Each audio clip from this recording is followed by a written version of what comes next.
Good evening, ladies and gentlemen, and welcome to tonight's Week 6 matchup between the Golden Eagles of Bishop Carroll and the Crusaders of Kapaun Mt Carmel. We are just about set to get underway tonight here at Bishop Carroll Family Stadium.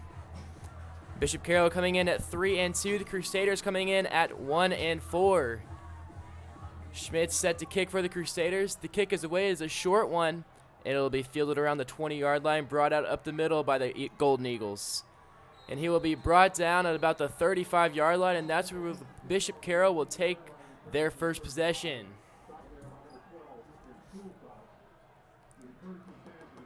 Good evening tonight. I am the voice of the Crusaders, Jackson Bezdek, here on the call for Week 6. Bishop Carroll coming in tonight, their senior night and homecoming. A lot of passion on the Golden Eagles side tonight as they'll be playing for their seniors. An exciting night for them. And they will start off 1st and 10 from the 35. Shotgun handoff up the middle, and he is brought down in the backfield for a loss of 4. Great start already for the Crusaders as Carroll is now faced with an early 2nd and 14.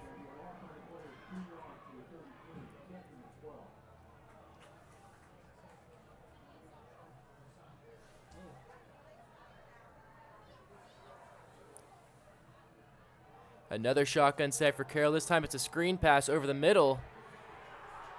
Caught by Brady Paca, but he's brought down right away.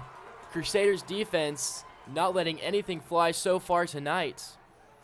Crusaders coming off of a 45-0 loss to the hands of Northwest last week. Northwest also defeating Carroll this year 21-17.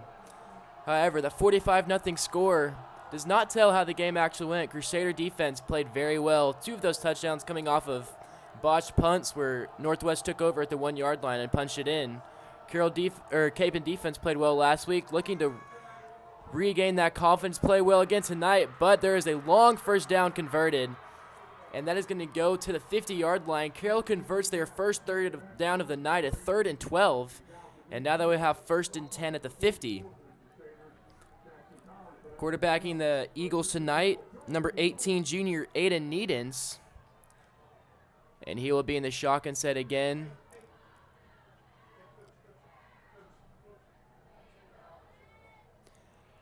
Needens having to take over after the loss of John Honus, senior, who got hurt with a leg injury at the start of the year. And that is going to be a handoff up the middle for about a gain of 8.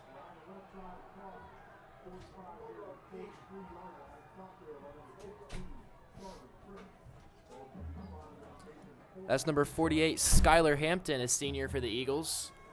On the first 2 carries for them tonight, Carroll comes back out in a shotgun with 2 men in the backfield, a receiver to each side and a tight end on the left.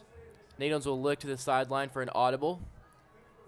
Eagles have 2nd and 3 from the Kapaun 43. And he's going to take the snap.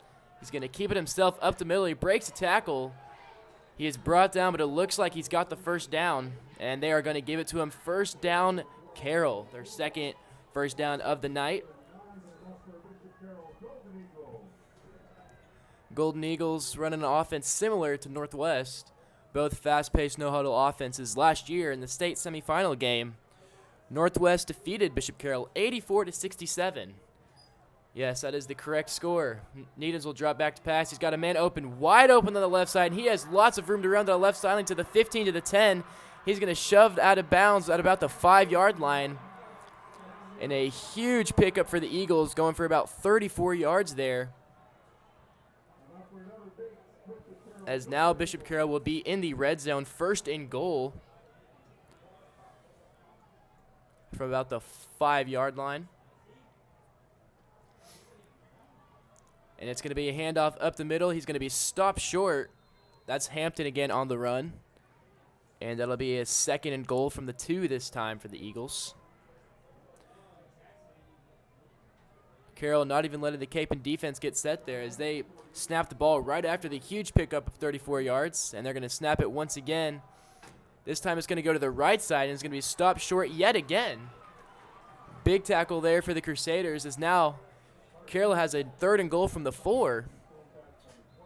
And a big goal line stop here would be huge for the Crusaders to stop the momentum of the Eagles, as they already have had 2 big plays on the day, one converting a 3rd and 12 and the other going for 34 to set him up with the 1st and goal from the 5. Carroll will slow down a little bit here, trying to get the right play on this 3rd down and goal to go. It's going to be a pass to the left side. It looks like it hit the ground first. That is incomplete. He had his man open, but he was not looking for the ball.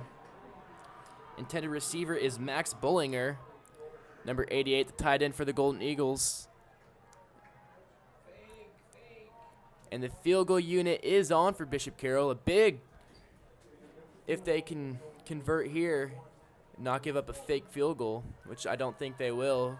Kapaun will have a big goal line stand, and Carroll on for the field goal attempt. The kick is up, and it is good, straight down the middle. Bishop Carroll takes an early 3-0 lead, but a good goal line stand by the Kapaun Mt Carmel defense, as it could be 7-0 instead of 3-0. 8:14 remaining in the first quarter.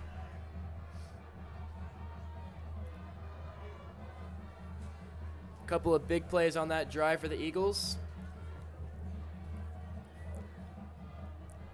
And they had the ball 1st and 5, or 1st and goal from the 5. We have not seen the Kapaun Mt Carmel defense get a stop like that all year. Usually as they get down inside the 10-yard line, defense City League football season.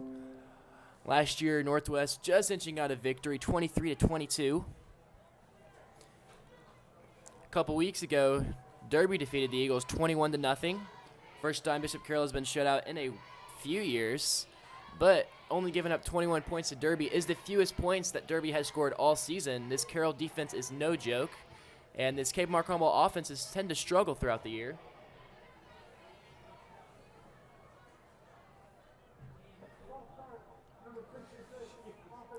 That is not a great start to the game for the Crusaders. They will be moved back 5 yards immediately after a false start. It'll be 1st and 15 from the 15.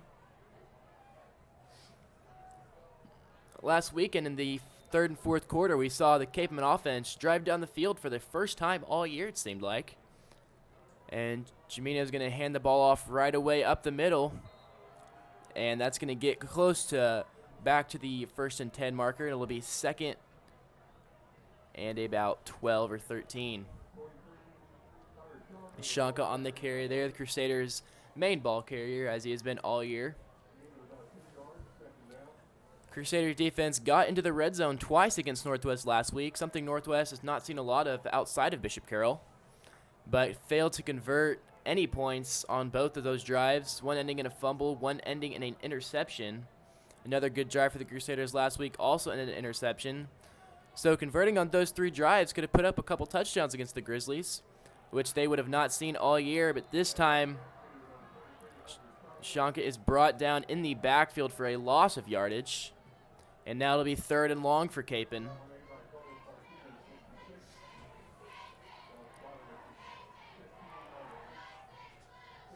Crusaders only have 20 points total on the season. Not exactly the number you want to hear for an offense going against a great defense like Carroll has. But every single first half, it seemed like this year, has not been good for the Crusader offense as they have failed to score. Jamino's going to roll out to the left. He's blitzed, and he's going to evade a tackler, but he's instead brought down by the 10-yard line. The first sack tonight Jamino has suffered. And now it'll be 4th and very long as the Crusaders will be forced to punt deep in their own territory. Coming down on 6:30 remaining in the first quarter.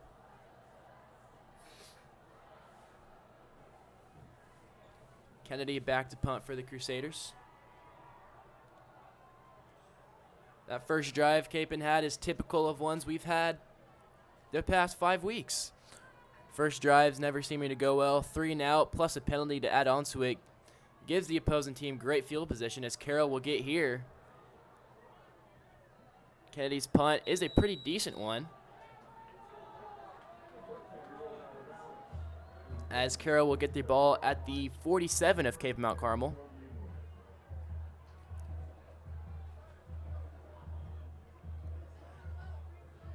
And the Eagles will take their second drive of the game.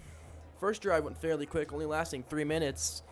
But the Kapaun defense had a goal line stand that only gave up 3 points, something that they have not done all year. So hopefully that gives them confidence throughout the rest of the game. This Carroll offense is like a Northwest offense, just not as explosive. Doesn't have quite the talent that the Grizzlies have at any position, but they're still very disciplined, very well coached, and are not afraid to put a bunch of points up on you.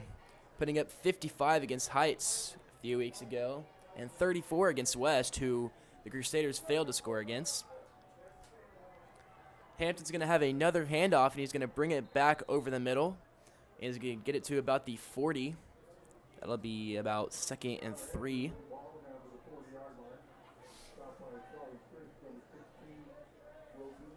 Charlie Frisch on the tackle on the play. Senior defensive captain for the Crusaders. Has played well all year, trying to get his fellow defensive guys riled up. He's done a pretty good job this year as the Kapaun defense, never failing to lack motivation, coming out every possession like they're winning, and that's something you need in a defense, especially when your offense is struggling like the Crusaders have. Needham is going to take it up the middle for a first down for the Golden Eagles, and now it'll be 1st and 10 at about the 33, it looks like.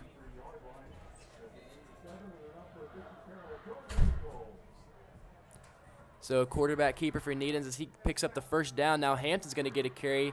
He's going to try and break it to the right side. He fights forward for a couple more yards, and he's going to pick up a few. It'll be 2nd and about 5, it looks like. Frisch and Burr there to stop him.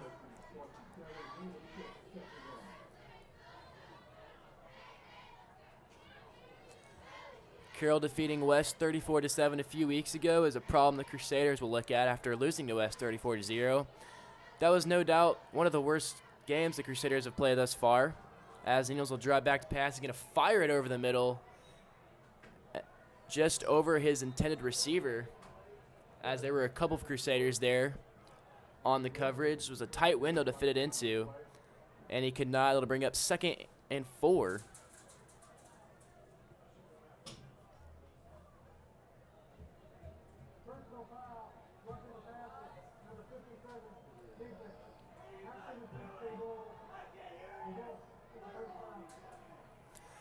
And a roughing the passer penalty will move the Golden Eagles up quite a few yards, as those are some of the discipline things that the Crusaders have failed to act on throughout the year.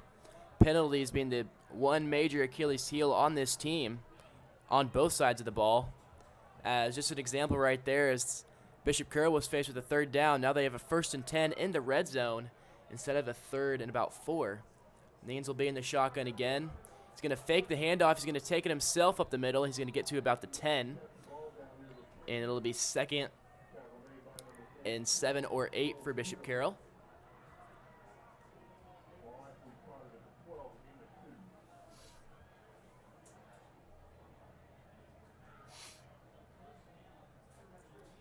Second and 8. Carroll's in the shotgun again.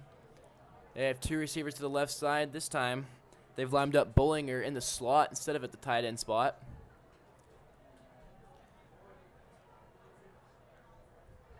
And Needhams will take the snap as a designed run. He's going to break it out to the right side. He's got some room to run. He's going to break it back up the middle, and he is near the goal line. And he's going to be stopped just short of the end zone at the 1-yard line.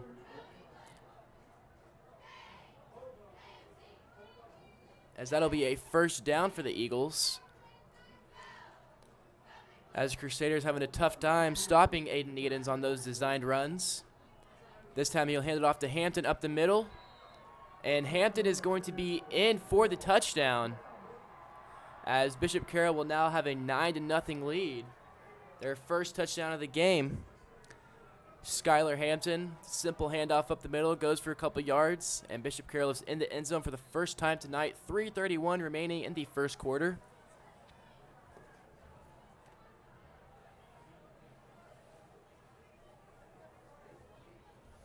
And the extra point is up, and it is good. Bishop Carroll takes a 10-0 lead over the Kapaun Crusaders. 3:31 remaining in the first quarter.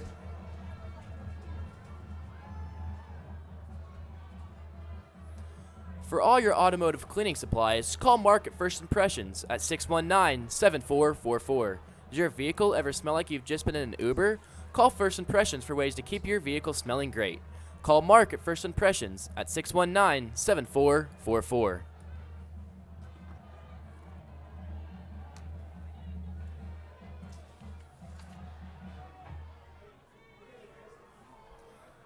You got a long day tomorrow, don't you?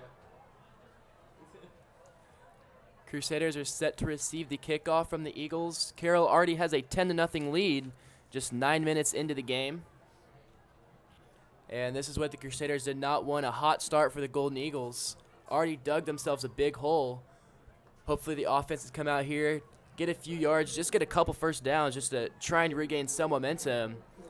And before you know it, if they don't, Eagles will have all the momentum. All of a sudden you look up and it's 17-0 before the first quarter's even over.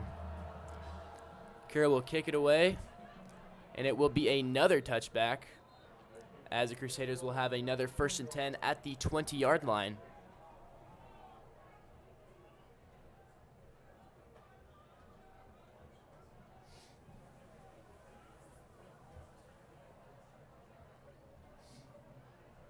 Oh,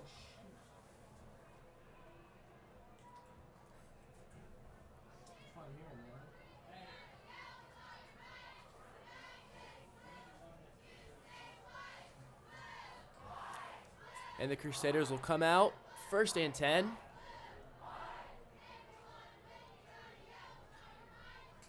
Jamino's in the shotgun. He's got Jones to this near side. Kennedy's lined up in a spot he hasn't been before, almost in a tight end. He's going to block. Jamino trying to throw the ball, gets rid of it just as he's hit, and avoids the sack by throwing it away near Tiger Jones, but is incomplete, well short of him. But avoids the sack and the roughing the passer. It'll be 2nd and 10 now for the Crusaders. Interesting setup. They had Kennedy in there, moving Jamino to quarterback week 3 against East. Kennedy having a tough time trying to get in space at the quarterback position. They figured our best athlete need to get him in some space, get him on a couple of slant routes over the middle. His first game of receiver against East, Jamino hit him with a slant route over the middle, and it went for 48 yards and a Crusader touchdown. 1 of 3 on the year.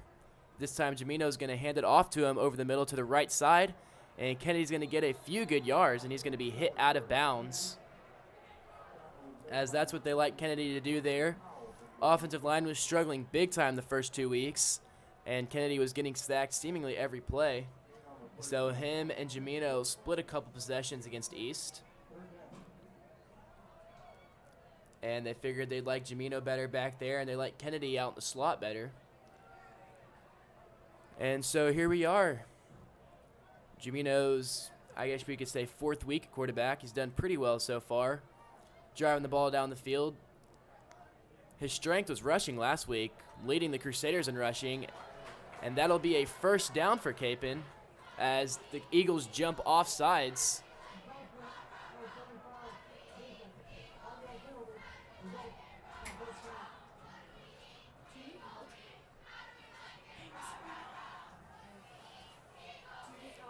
And now the Crusaders have 1st and 10 at their own 31. I'll show you here in a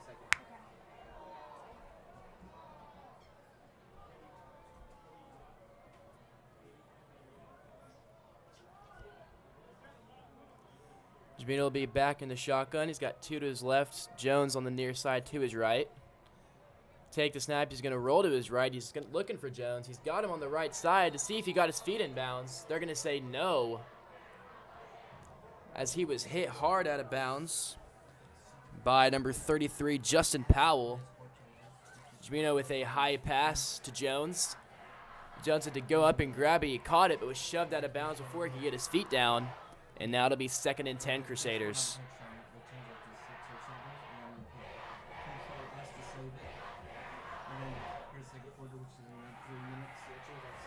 2nd and 10 Crusaders. 3:13 remaining in the first quarter.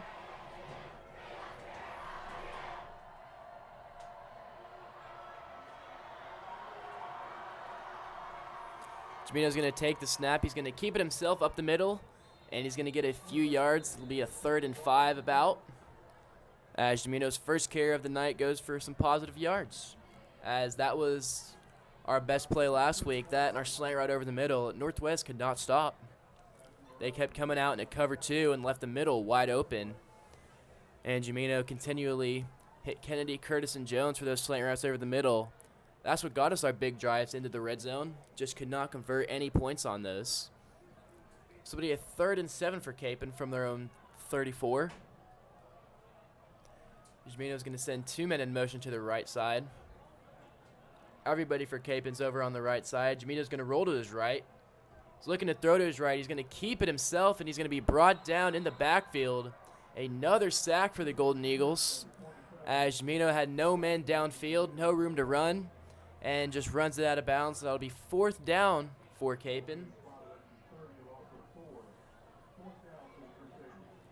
And Kennedy will be back on to punt it away once again. Crusaders will be forced to punt for the 2nd time tonight.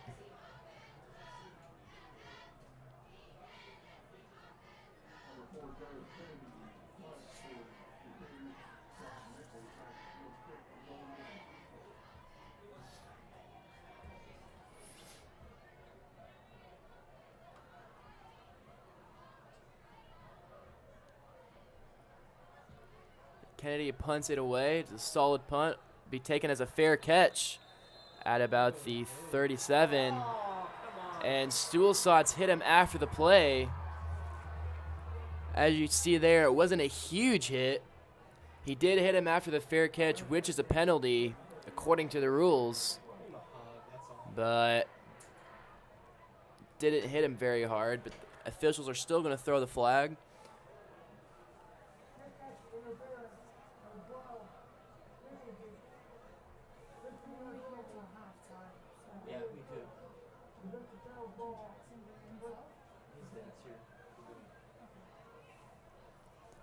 So the Golden Eagles will set up shop in Kapaun Mt Carmel territory for the 2nd possession in a row.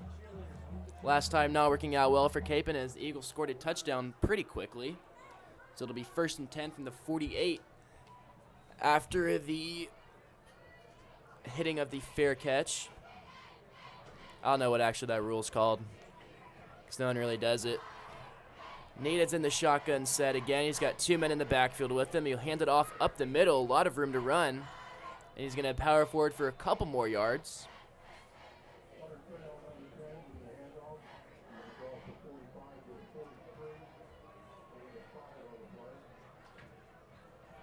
Hampton again with the handoff. Needhams will drop back to pass. He's looking over the middle. Doesn't have a man. It was almost intercepted by Stuhlsatz just out of his outstretched hands. And it'll now be 3rd and 5 for Carroll.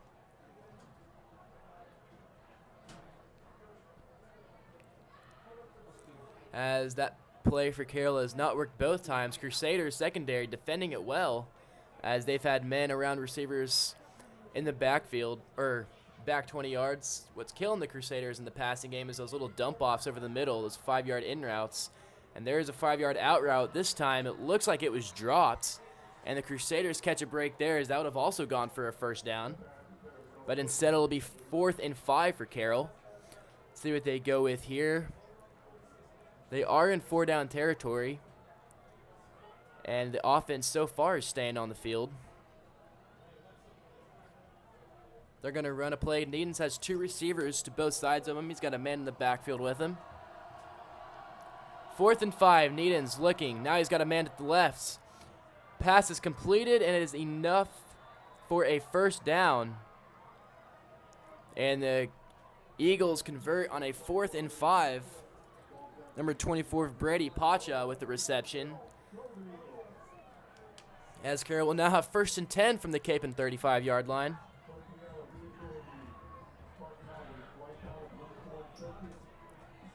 Needens fired a bullet over to the left side, going through his progressions. That was his 3rd option as he looked right, then middle, then left. And he's going to take the snap. He's going to keep it himself. He's going to run to the right side. He's got a man open, and he's hit right away. But it looks like it's enough for the 1st down once again, and they will give it to him. Another 1st down for the Eagles, as after that 4th down conversion, they look to be driving the ball down the field quite easily. Needens faked the handoff to the left side, then rolled out right. Had lots of room to work with. Carroll no huddle. He'll take the snap once again. Needens looks to the sideline. Coming down on 10 seconds remaining in the first quarter. Let's see if they get a play off. And does not look like they have any desire to. All the receivers standing up. They're going to head to the sideline. Bishop Carroll will take a 10-0 lead into the second quarter. Second.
We're back here at Bishop Carroll Family Stadium. I'm your host, Jackson Bezdek. Carroll has a 10-0 lead here to start off the second quarter of play tonight. Carroll driving down the field easily, just converted a 4th and 5 and got a first down right after that. Needens will be in the shotgun. He's going to hand the ball off up the middle, and that's going to go for a few solid yards. Skylar Hampton on the carry once again. Crusader defense has had a tough time stopping the run game all year. Seems like every touchdown that a team has scored has been a run play. But luckily, the Carroll offensive line was holding there, and now they will have 1st and long instead of a 2nd and short.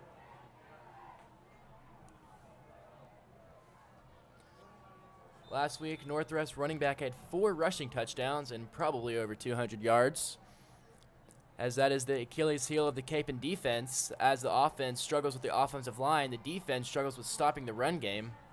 As we have seen so far tonight, Hampton picking up a good chunk of yards already. Needens set the pass. It's going to be a screen pass to Bullinger, and he's going to be tripped up and brought down, but not after gaining a few solid yards.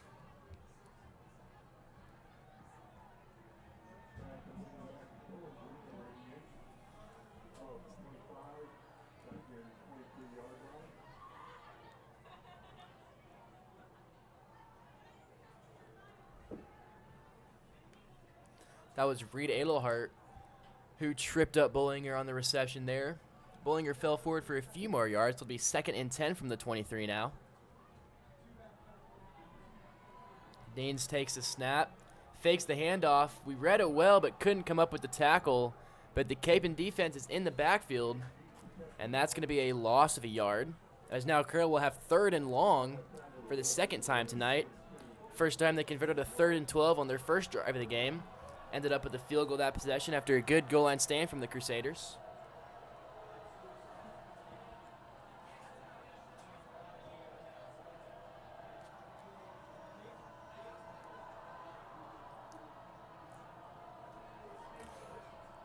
Third and 9 for Carroll. Needens in the shotgun. He's going to look over the middle. This time he's got a man open on the left side, but it's not going to be far enough for a first down. So now it'll be 4th and short for Carroll. See if they bring on the field goal unit or not. Looks like they're going to keep the offense on the field. See this a lot on all levels of play. A 3rd and long, and you see quarterbacks just dump it off to receivers in the flat instead of throwing the ball 9 yards. You have a 3rd and 9. You should probably try and throw the ball 9 yards. But this time, Carroll was just trying to set themselves up, trying to get some yards for this 4th and short they're facing. Deans is going to hand the ball off to the right side. He's going to try and get up the middle, and he's not going to get there. And the Crusader defense with another stop here as Carroll turns it over on downs, and the Kapaun offense will take over deep in their own territory, 1st and 10. as that is the second stand of the night for the Crusaders. First coming on a 3rd and goal from the 4, as the defense got in the backfield and held Carroll to a field goal. This time, Carroll went for a 4th and 4 in the red zone, did not get it. Cape will now have the ball at their own 14-yard line. Hopefully that swings momentum in our direction, as the Cape offense struggled so far tonight. They have struggled so far all year. First half has not been kind to the offense this year, as it's hard to even get some positive yardage in some games for this Crusader offense. Tonight, facing a tough Carroll defense who only gave up 21 points to a very high-powered Derby offense. And Jamino's going to keep it himself after faking 2 handoffs. And he's brought down in the backfield once again. 4th time, Jamino's been brought down in the backfield. Whether it's Jamino or Kennedy back there, neither of them have a lot of room to run, as this is a young offensive line, only one senior, Tim Ludicky, manning the line. Hard for him to keep all of his 4 other linemen in check, as they've all been struggling together throughout the year. Some games they've played well, like against Southeast. Had a lot of positive yardage on running plays that night. What killed the Crusaders from only scoring more than 6 points was the penalties they faced. After that game, the O-line has struggled against these bigger defensive lines that they've been facing. Jamino's got Jones down the field. Jones with the reception. That's going to be a 1st down, and they're going to get the ball at the 41-yard line.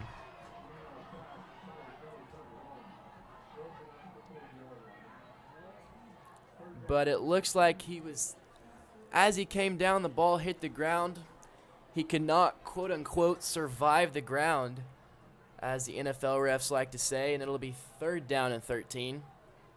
Great throw from Jamino there, one of the better he's had all year, as he threw it up perfectly down the left sideline for Jones. Jones just had to jump up and get it, but it was knocked away at the very end as he almost came down with it. And it will now be 3rd and 13 from the Crusader 11. Jamino's going to be under center here. He's going to hand it off to Shanka, and Shanka is hit right away and swung to the ground in the backfield. And another disappointing Crusader drive as they go 3 and out. The frustrations continue for the Crusader offense as they can't seem to get anything going.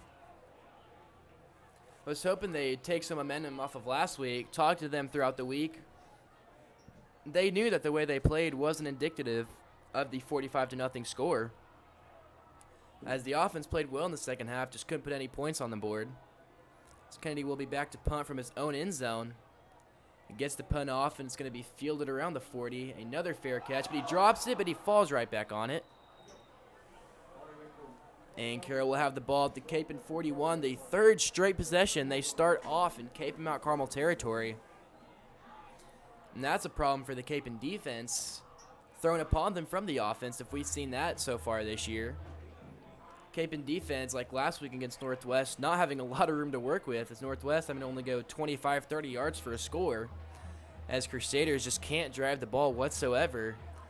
And then the opposing team has the ball in Kapaun territory, and they don't have to go very far to get any points on the board. And so we see that here, 1st and 10 from the 41 for Carroll.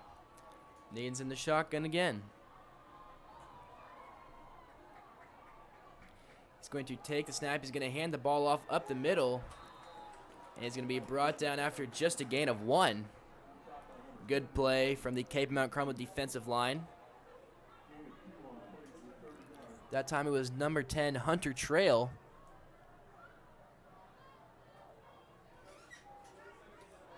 Hunter Trail, a co-worker of mine. Umpired games with him at West Urban over the summer. He's a nice kid. He told me a lot about the Carroll football program. Their practices are hard and long. They spend a lot of time in the weight room. There's a bad snap, and it's going to go way back. Needens is going to pick it up and try and make something happen, but he's going to be brought down. That is a huge loss of yardage for the Golden Eagles, as they're back all the way to the 35. That is a momentum killer for the Eagles, as they looked like they had something going on offense again after a big defensive stop. Now they have 3rd and 34. Not exactly what you want to look at if you're in offense. Interesting to see what Carroll will do here if they try and go for a first down or try and just get some yards to try and pin the Crusaders deep in their own territory. Nanes will take the shotgun snap. He's looking over the middle. He's got a guy, but it is incomplete. That could have been bad. Just incomplete from Bollinger, as he had some room to work with if he caught the ball. But Nanes overthrew him once again.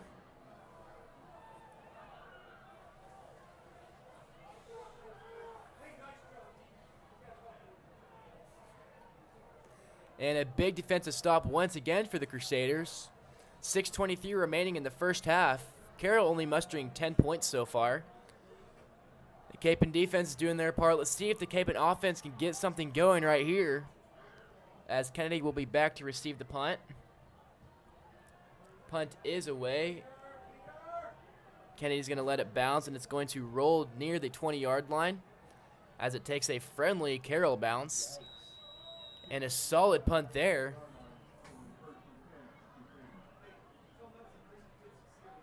Ethan McMullen with a good punt, and Kapaun will have the ball 1st and 10 from their own 19. Kapaun offense not having any good field position to start with, as they're starting from the 20 or further back each possession, as Carroll either scores or pins them deep in their own territory. Jimeno's back in the shotgun with it, trips right, one near side, Shanka with him in the backfield.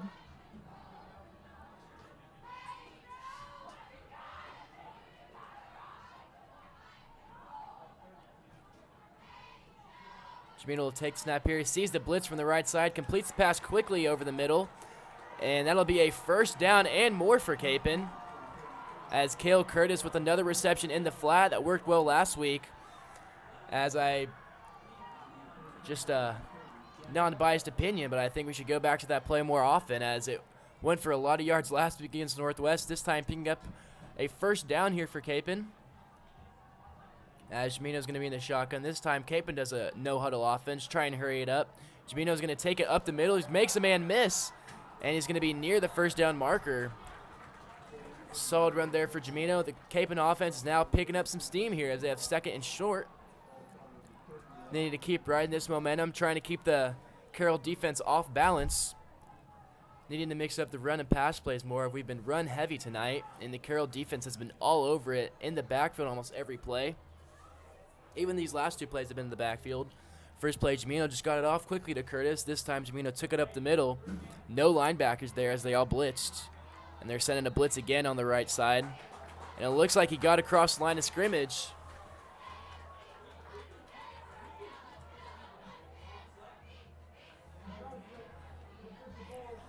And another first down for Kapaun. They will have 1st and 10 from their own 44. Crusaders putting a nice little drive together here. This is what they need to do. Not only does this help their offense get some confidence and move the ball, but it also helps their defense, giving them a break and keep them off the field for a little bit. As last week we saw the defense, and in these past weeks, like against Andover a couple weeks ago, just get tired as the offense just continuously has a 3 and out. Defense has no time to rest. They're back on the field right away. But this time, the Crusader offense putting a nice little drive together. Jimeno will be in the shotgun again from their own 44. He's going to drop back to pass. He's blitzed, makes a man miss, and gets rid of it, and is going to be incomplete, intended for Jones. Jimeno showing off his shiftiness on this drive, making a few men miss so far.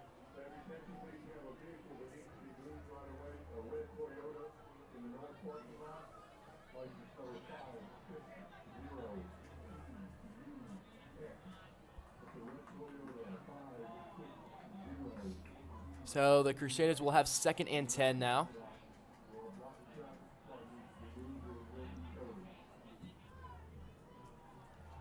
This time, Jimeno's going to have Kennedy in the backfield with him.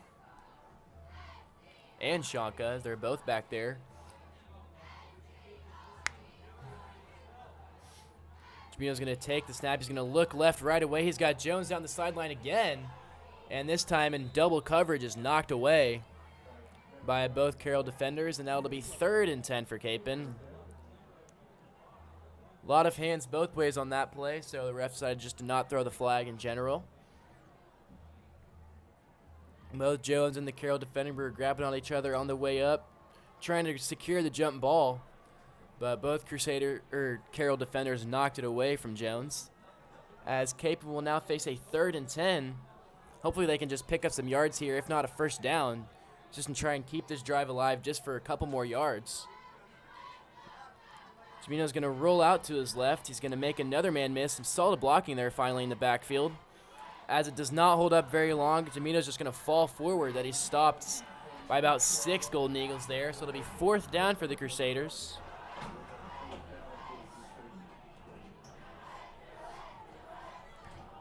So Jamino will be off the field. Kennedy will be on to punt.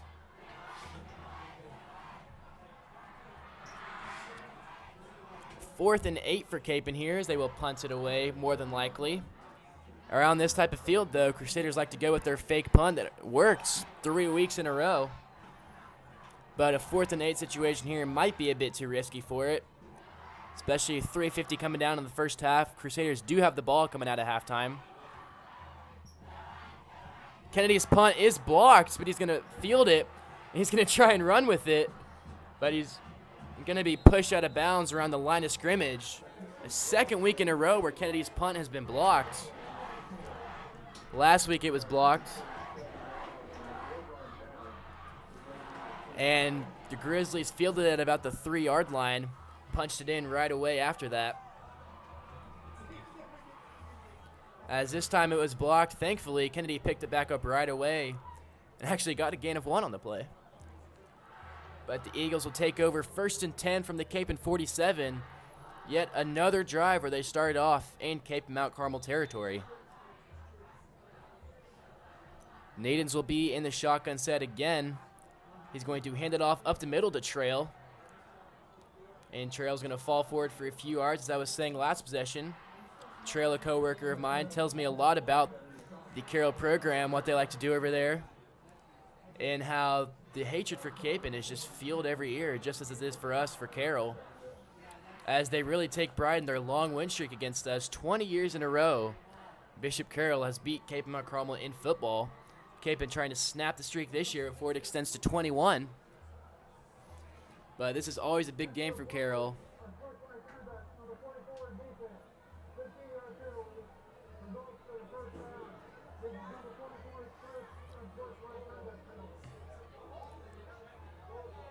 And Jackson Powers is going to be flagged on the play for the unsportsmanlike conduct. I didn't see what happened there.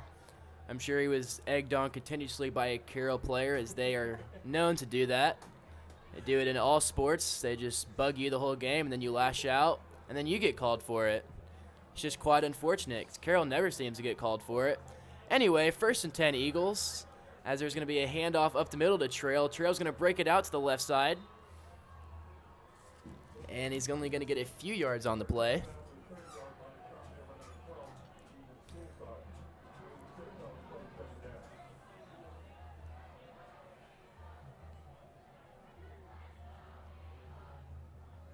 So 2nd and 3 now for Carroll.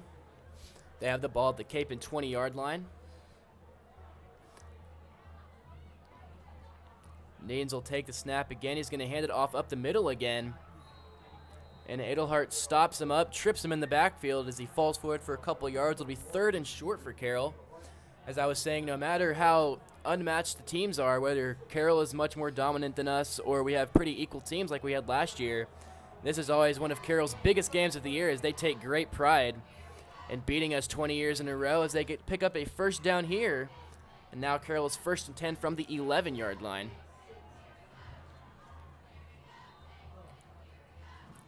And on the Kapaun side of things, all 4 years I've been here, everyone's talked about this is the year that we end the streak.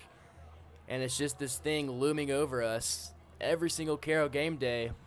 Biggest game of the year, as we're at Carroll this year, and we have a full student section. So no matter how much the team struggles, they're always here to support him against Carroll. Trail's going to try and bounce it out. The ball's out. Crusader's going to fall, and it's going to be scooped up. He's going to run it down the right sideline. Brandon Burr scoops up the fumble as Trail lost it in the backfield. It was poked out as he tried to break it out to the left side.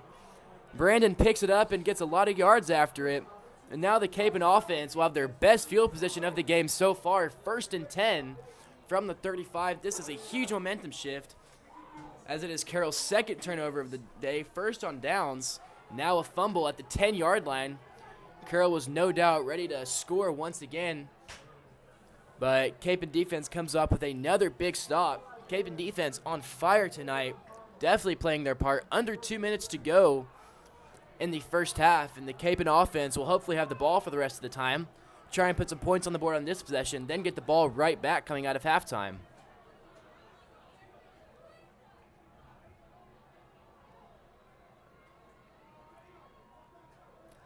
Jamino's going to take the snap. He's going to fire it over the middle to Curtis. And I'm no football genius, but that's the play I've been calling for all night. As it goes for 8 yards, it'll be 2nd and 2, Kapaun. As especially in a field position where you need to go fast. They have all 3 timeouts with the clock's winding down to 1:20 left. So no doubt needing to be a no-huddle, hurry-up offense. Jamino's going to drop back again. This time he's blitzed. He makes 4 men miss, spins out of a tackler, spins out of another one. He's got a first down and up past the 50, but there is a flag in the Crusaders' backfield. It may be a holding on the play, which would be unfortunate. Jamino with a great run there, as he made almost every single Carroll player miss on that play until he gets to the secondary.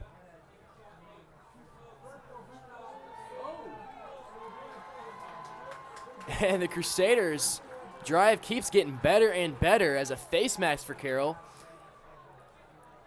as the refs finally call something on the green and yellow. And now Kapaun will have 1st and 10 from the Carroll 34.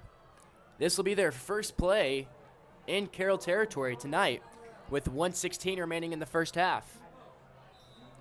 Crusaders need this drive. They need it bad. They need to ride this momentum. They need to get some points on the board, whether it be 3 or 6.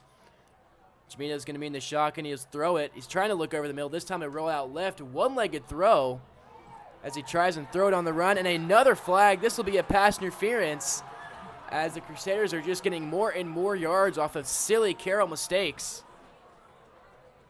as that ball was nowhere near Curtis, and the Carroll defenders still shoved him after the play.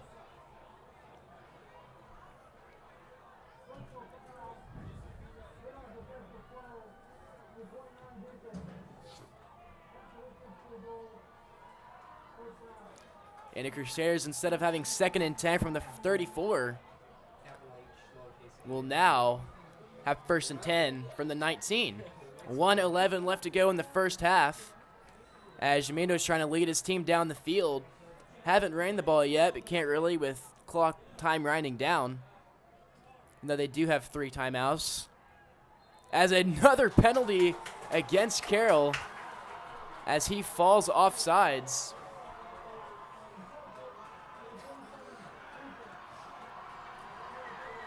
This is something you don't see every day from a very disciplined Carroll team, a well-coached team from Bishop Carroll. 3 penalties in a row. That's definitely not happened to them all year. This is definitely the first time we're seeing it tonight. As now Kapaun will have 1st and 5 from the Carroll 14. As they're just driving down the field right now. Jamino will be in the shotgun. He's got 3 to his right. This time he's going to look to throw. He's going to fake it. He'll run it up the middle. He's trying to make some men miss. Gets hit hard. And Kapaun will no doubt call a timeout here, as that is a Crusaders timeout. Carroll up 10-0, 1:04 left to go in the first half. For all your automotive cleaning supplies, call Mark at First Impressions at 619-7444. Does your vehicle ever smell like you've just been in an Uber? Call First Impressions for ways to keep your vehicle smelling great. That's Mark at First Impressions at 619-7444.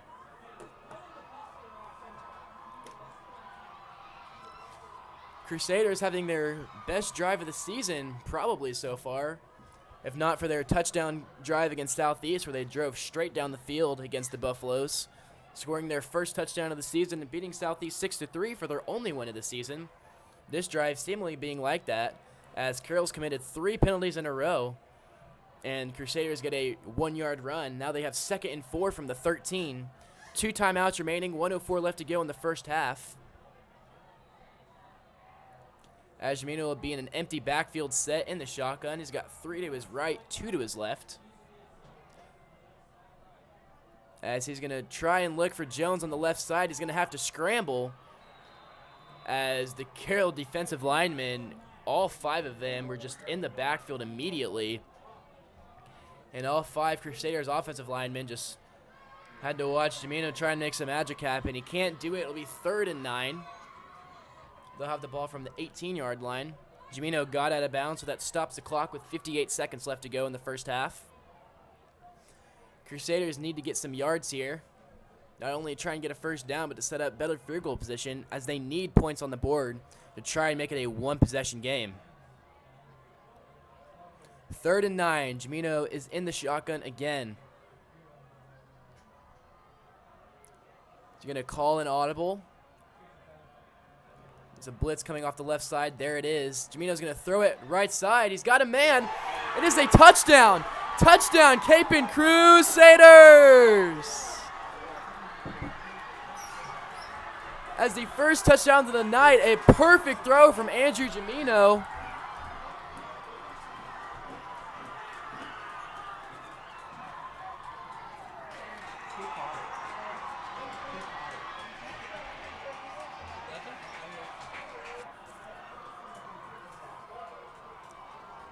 As it looks like Tiger Jones was the receiver on that one. It was on the very far side of the field. I honestly have no idea who caught it. And the Schmitz extra point is no good, as that'll keep it a 10-6 game. Wow, what a drive for Kapaun. They drove all the way down the field, picking up yards and yards after Carroll committed penalty after penalty after penalty. They faced a 3rd and 9. Jimino threw an absolute dot to the right corner of the end zone, as I think it was Jones who came up with it, got his feet in bounds with a great catch. If it was, it's Jones' 2nd touchdown reception of the year. Jimino's 2nd touchdown pass of the year. And now Kapaun just within 4 points, 10-6 Carroll. As Carroll is no doubt trying to regroup on their sideline as there's 54 seconds left in the first half. As now, Kapaun will have the ball coming out in the second half. That's why it was so crucial that they get points on that possession, as now they have points and they have the ball coming out. The defense needs to come out and continue to play well. Defense has played great thus far. They need to come out and stop Carroll once again. Carroll having not scored since mid-first quarter.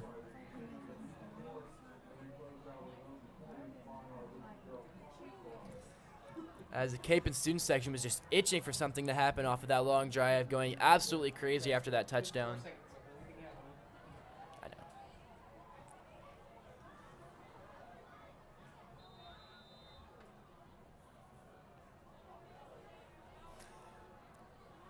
After finally scoring a touchdown after getting shut out the last 2 weeks against Andover and Northwest, definitely not Southeast. Haven't scored since the East game where we lost 22-14. Carroll's going to take the kick at about the 20. They're going to break it up to the middle, and he's going to get to close to the 35-yard line. As this is a huge possession for the Kapaun defense, as they need to stop the Carroll offense here from putting any points on the board and trying to keep this 1-possession game into the half where they receive the ball. Carroll offense looking to regain momentum. After right now, it seems that Kapaun has momentum after the huge touchdown. You could see it last week in the second half as the Crusader offense was starting to figure things out. It seems like that every single game. It takes a couple plays, takes a couple quarters until the Crusader offense hits their stride. This time, they finally hit it in the first half.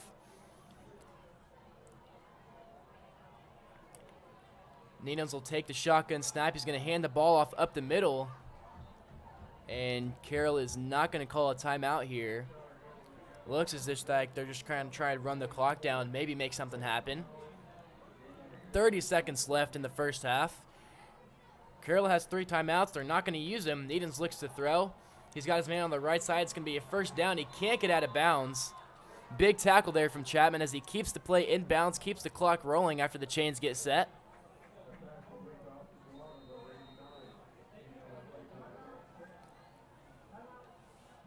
but Carroll is going to have to be forced to call a timeout there as the clock would have continued to run.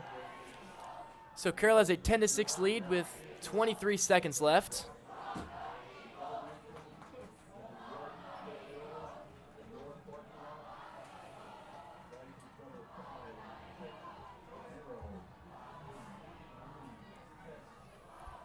As the ever-important Pluck the Eagles chant goes on in the Kapaun student section, everyone on the Kapaun side of the field is feeling the energy now that the offense gave us after the defense gave the offense that energy, forcing 2 Carroll turnovers in a row, 1 on downs and 1 on a fumble, and that fumble set up the Crusader touchdown. And yet again, that's the 3rd touchdown, the 4th that we've had this year, 3 of them coming off of a turnover from the defense. So both of them playing hand-in-hand very well. Kapaun's going to come out in their prevent defense as they have a lot of guys deep in the secondary. As Carroll has a 1st and 10 from their own 46. This is also the first drive that Carroll's had that's been started deep in their own territory, aside from the first of the game. And Eden's going to drop back to pass. He's got a man over the middle. He's completed it. And that's going to get to the 31-yard line as somehow all of the men the Crusaders had back there, he still was able to find a seam. As that is a big first down for Carroll. They're going to call a timeout here with 16 seconds left. They now have the ball at the Kapaun 31. That's got to be frustrating for the Kapaun coaches as they put all of those men back there. And somehow the receivers still find the seam. Needens with a perfect pass as he delivered it right on the money to his receiver. Now it is 1st and 10 from the 31. Carroll has 1 timeout left with 16 seconds left. Don't exactly know the range of the Carroll kicker, but they probably need a couple more yards for him to be comfortable, as right now he's looking at a 48-yarder.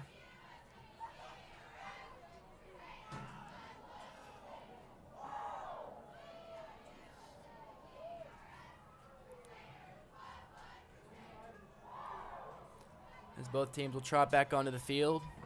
Carroll offense is ready to go right away as soon as the ref lets him. Needens is in the shotgun. He has 2 receivers both sides of him.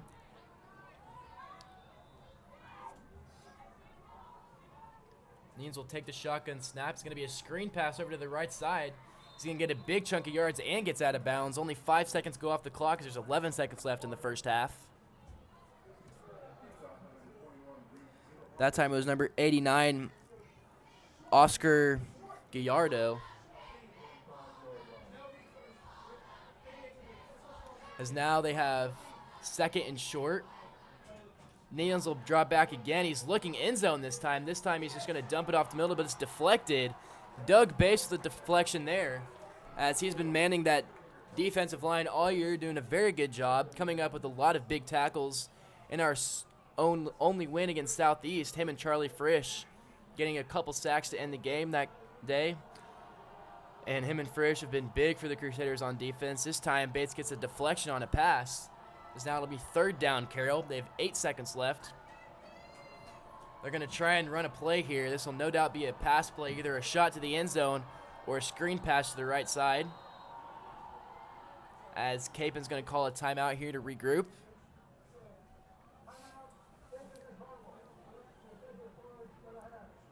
They have 1 remaining, but it doesn't really matter. No problem with this timeout, as they're not going to use them for anything on offense, and the clock's already stopped. So might as well call it, make sure you're in the right defensive set. They wanted to see what Carroll came out with. They did. They call a timeout. Now they're going to regroup. Carroll does have a timeout left, so they could try and do a slant route over the middle, but you have to complete it, get to the ground, and call a timeout right away. A lot of factors left, but 8 seconds is a lot of time. Plenty of time for an out route, get out of bounds, and a field goal. Also plenty of time for maybe a shot to the end zone. It's either completed for a touchdown or incomplete. And then the clock stops on the incompletion. You try and bring your field goal unit out there. Right now they're looking at about a 42-yarder, which is makeable.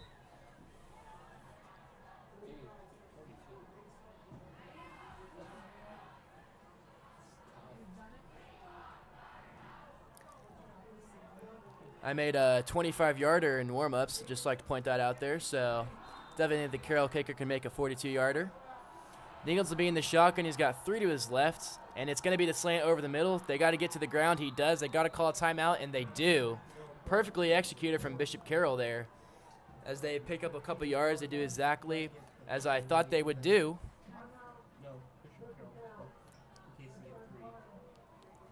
And they call their final timeout. 4 seconds remaining.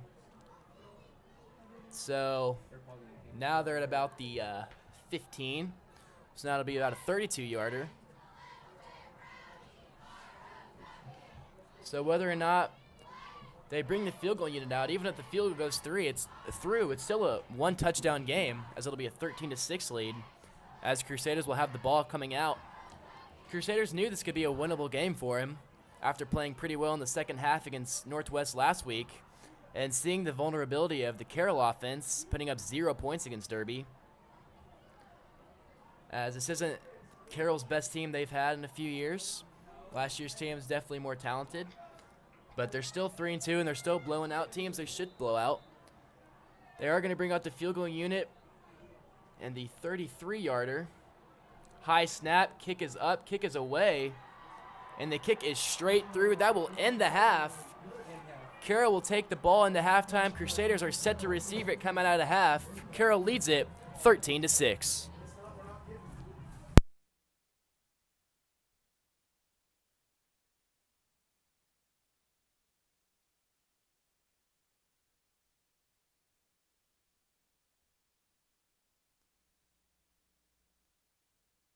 Might just hang it like from right here.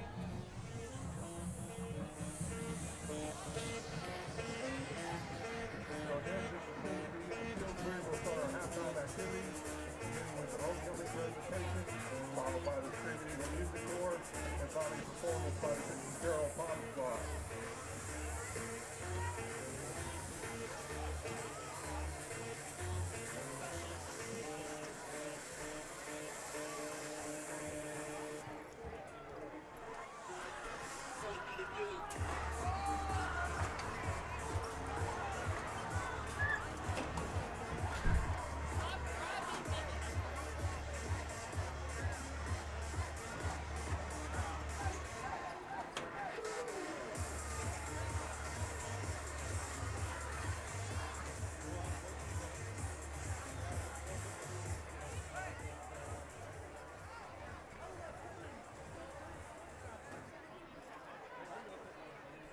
Good evening, everyone. Bishop Carroll would like to welcome all parents, students, alumni, and friends to the 2019 Homecoming Celebration.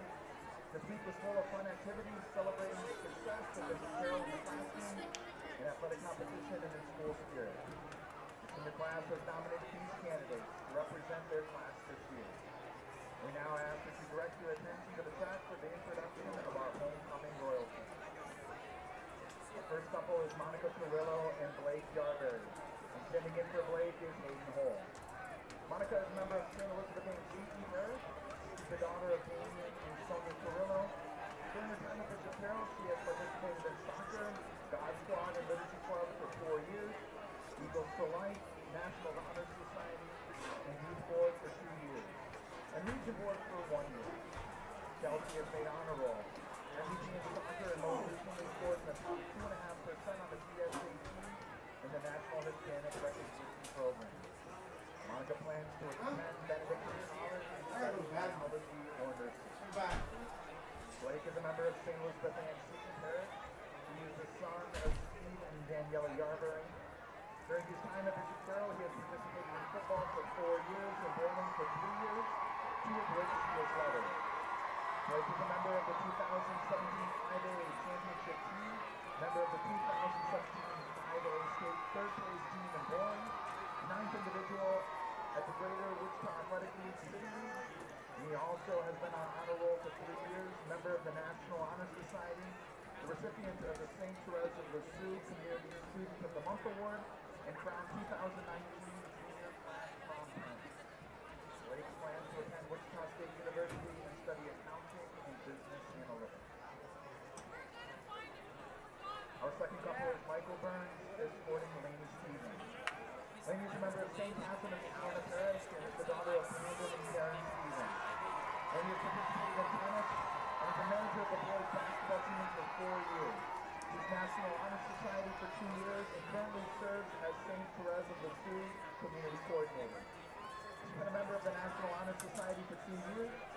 currently the president. Laney was also chosen to be a member of the freshman retreat team this year. He plans to study business management. Michael is a member of St. Francis of Assisi Parish. He's the son of Robert and Deborah Burns.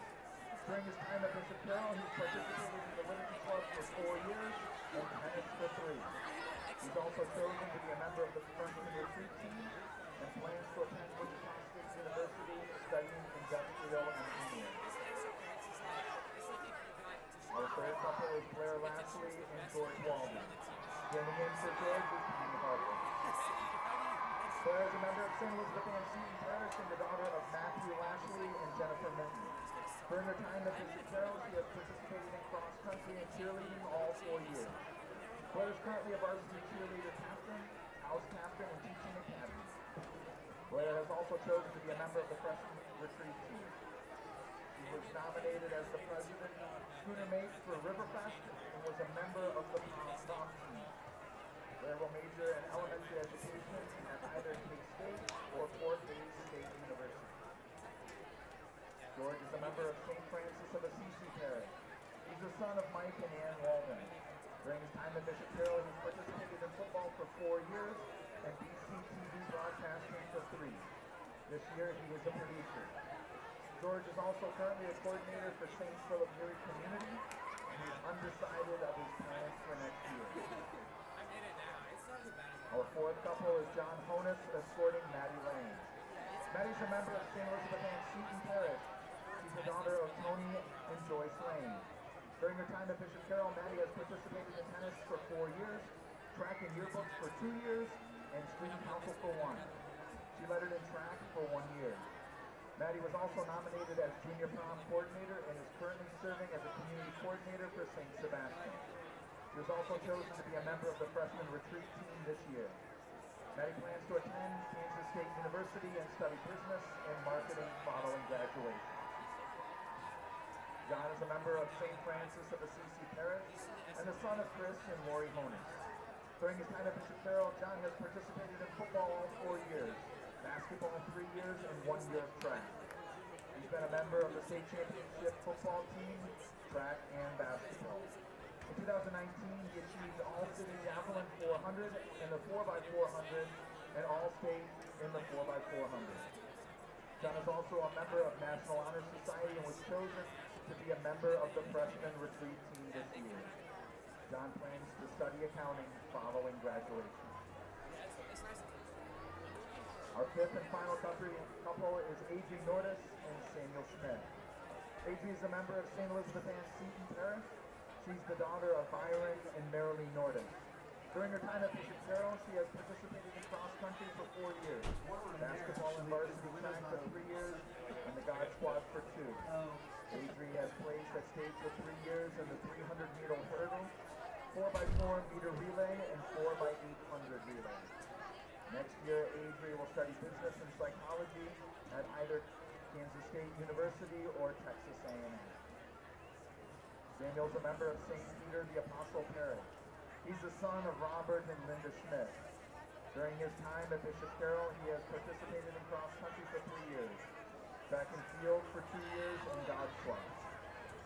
Samuel established the Fishers of Men Club 2 years ago and was chosen to be a member of the freshman retreat team this year. Samuel plans to attend either Kansas State University or Benedictine College and major in accounting.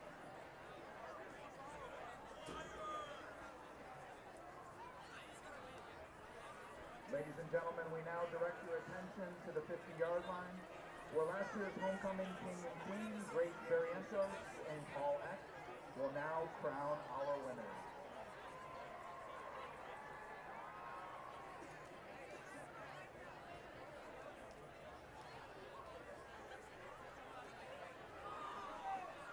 The Bishop Carroll 2019 homecoming king is Michael Burns.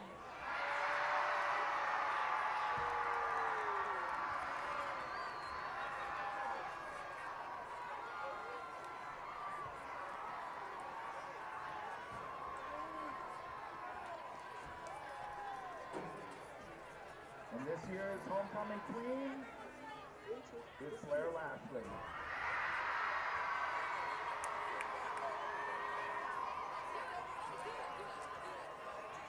this time, we would like to thank all who have worked hard to make this week of homecoming festivities enjoyable.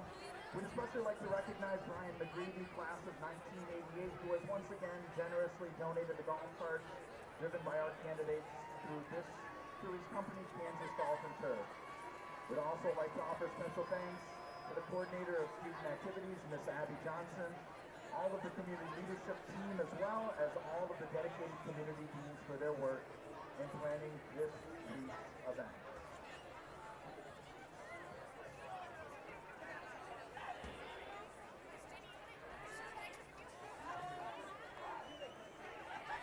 Again, a big round of applause for our homecoming court, our king and queen.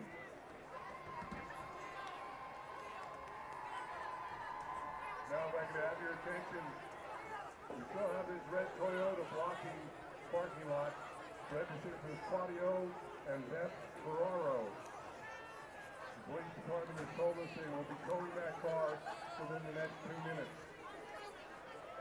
So again, it's a red Toyota 560EUX in the north lot, registered to Claudio and Beth Ferraro. Please get to your car, it is about to be towed.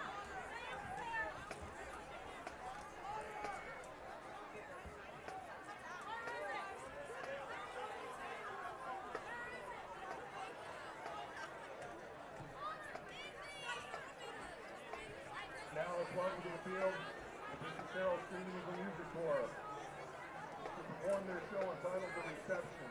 After the wedding ceremony is over, the Streaming Eagles are now your live band from the night as they perform classic reception songs such as Celebration, Cupid Shuffle, Shallow, and of course, the wedding reception is complete without everybody singing along to Don't Stop Believing. Drum majors are Paul Stieber and Ethan Albert. The band is directed under Benjamin Riley and assisted by drumline instructor Trevor Landreth and color guard coach Caitlin Frankenberg. Drum majors, the field is yours.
Welcome back to Bishop Carroll Family Stadium. This is Jackson Bezdek, the voice of the Crusaders, getting ready to start off the second half of play. Carroll leads at 13-6 over the Crusaders, a one-possession game. Crusaders scoring on the last drive they had in the first half, going down the field after a fumble recovery by Brandon Burr. Took it out to about the 30. Crusader offense took it from there, finally driving down the field and scoring the first touchdown since week 3 against East High. Andrew Jamino threw a perfect pass to the front right pylon, and Jarris Kennedy went up and made a great grab. Kennedy's second touchdown reception of the season, his first also coming from Jamino on a slant route over the middle against East. And that was the last touchdown we had. Now coming back at it, Jamino finds Kennedy once again, and the Crusaders are back on the board after getting shut out 2 weeks in a row. The Golden Eagles then took that. They only had 54 seconds left, drove down the field, completing various out routes and slants over the middle, using their 2 timeouts wisely, and ended up getting a field goal out of it, putting themselves up 13-6. They scored 10 points in the first quarter, first drive of the game, got down to the 3-yard line. Crusader defense made a big goal line stand. Eagles had to settle for a field goal. Next possession Eagles had, they drove down the field, scored a touchdown, took a 10-0 lead. But here we are, 13-6 as we are getting 13-6 as we are getting ready to start off this second half. As Crusaders will take the ball here, Crusaders have a chance to tie up the Golden Eagles. This will be the first change in score the Crusaders will cause since week 3 against East, if you're not counting 0-0, which you shouldn't be. So we are getting ready to kick off here as the Kapaun student section feeling this momentum the Crusaders gave them to end the first half, as they are getting excited.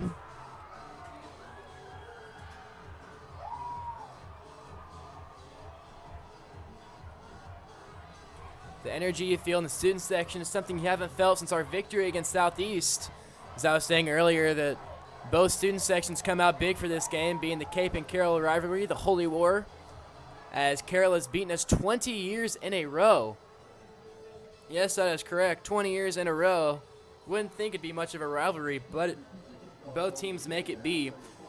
Whatever kind of talent we have on either team, both teams circle this game on the calendar every single year. And we are ready to set to go in the second half, as Carroll will kick off here. And the kick will be fielded by Kennedy around the 5. The first kick, that's not a touchback for Carroll tonight. And Kennedy is going to try and make his way forward, goes up the middle, falls forward for a few yards, and he's going to have it about the 26, as Kapaun will take over from their own 26-yard line.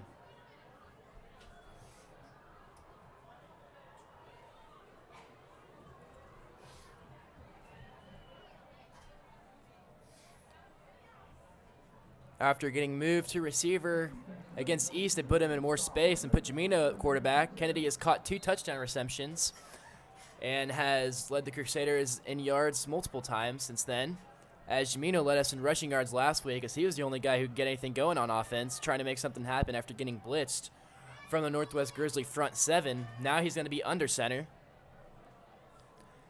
as he's got Shanka in the backfield with him. This time he's going to do an end-around handoff, and it's going to be Kennedy up the middle. And he's going to try and get a yard, but he looks like he's going to be stopped right away. It'll be 2nd and 10.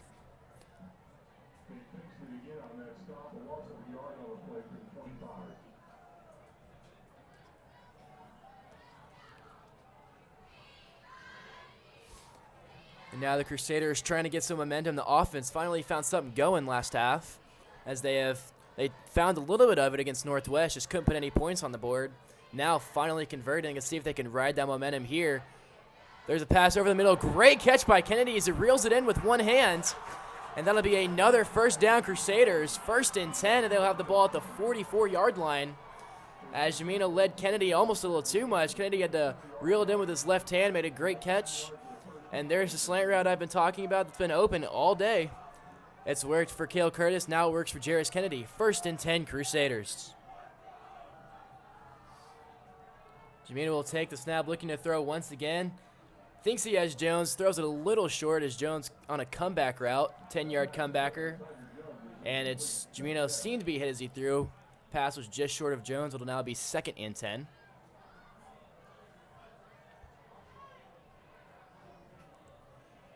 The slant and curl route worked well for Kapaun last week.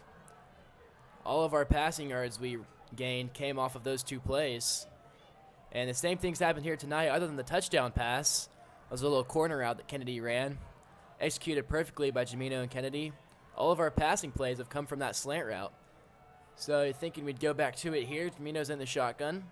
He's got 2 on each side. This time he'll hand it off of the middle to Shanka, though. Shanka's going to get a few yards.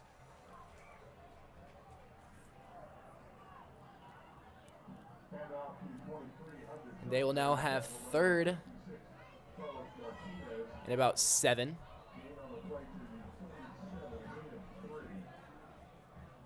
So Crusaders will be faced with a 3rd down here. Jamino's going to have trips to the far side right. He'll have Jones near side left here. Shanka with him in the backfield once again. Jamino's going to drop back. He's going to dump it off in the flat. Not a lot of room to go. He's going to get a little past the 50, but that'll bring up 4th and 4.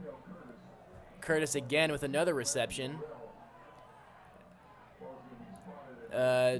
Jamino kicked off the punt team as they're going to go for it here on 4th and 4.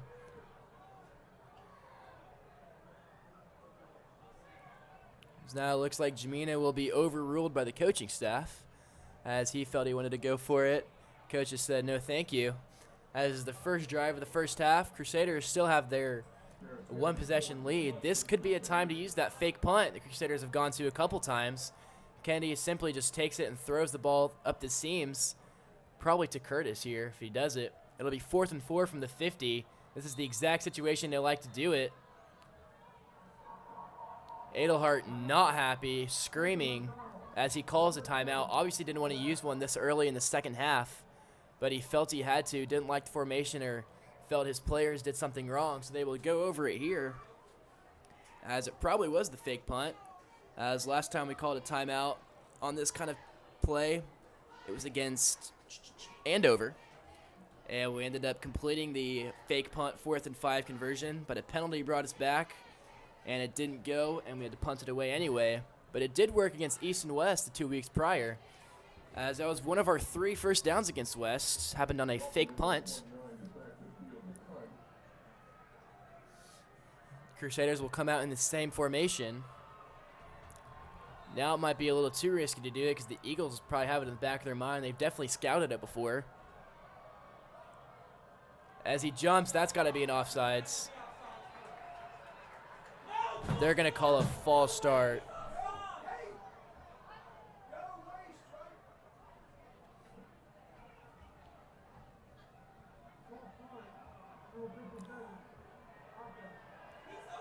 The ref called it right by the Kapaun sideline. And the Kapaun coaches are not happy with that. That would have been a first down, Kapaun, had it been on Carroll. And that is a disappointing play for the Crusaders as the coach is not a fan of it. The ref is hopefully hearing an earful from the coaches. As Kennedy will now be back to punt. He will certainly punt this one away. Low snap, gets the punt off after having one blocked in the first half. It's a very good punt. And that's going to bounce, Crusader bounce, and it's going to stay in bounds. They'll down it around the 24-yard line. But what could have been on that drive had that been on Carroll?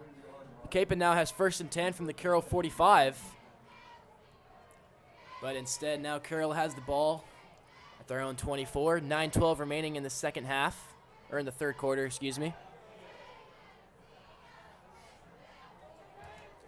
So let's see if the Kapaun defense can keep the momentum they had last half, only giving up 13 points to a very high-powered Carroll team. Carroll put up 28 against the solid Great Bend football team last week, beating them 28-14 as Great Bend came down here and played the Eagles. Neens will hand the ball off up the middle. And Hampton with another carry, bring it out for about 6 or 7. Hampton and Trail splitting the carry tonight. Trail having a fumble last half, though, that set up the Crusader touchdown. So they will probably go back to Hampton, losing a little bit of confidence in Trail after the fumble. Hampton will get another carry. And he's going to be stopped short of the first down marker, it looks like. It'll be 3rd and short for Carroll. And Needhams will keep this Carroll offense in a hurry-up style as he's in the shotgun again. He's going to hand it off up the middle again. This time he finds the room. It'll be a first down for Carroll. Forward progress will stop him at about the 37-yard line. And Bishop Carroll will have their first down of the second half. A big key for Carroll in this half is to really stay disciplined. Last time on their defensive side, they had 3 penalties in a row that set up the Kapaun touchdown. Another handoff up the middle. Kapaun defense thinks they have the ball. The ball's out. They do. Kapaun Mt Carmel recovers the fumble. Doug Bates had the ball coming out from under the pile. And Kapaun Mt Carmel would take over. A huge defensive stop for Kapaun. Kapaun defense going crazy. Coach going crazy. A great sight to see on the Kapaun Mt Carmel sideline. Every single person was excited after the play. A huge fumble recovery as Carroll looked like they had full control of the possession they had, running the ball up the middle each time, getting a good chunk of yards. Was about to wind the clock down. But now Kapaun will take over in Carroll territory as there is a man down on the play. So that is a big momentum shift for the Crusaders, as they desperately needed that after the frustrating false start call.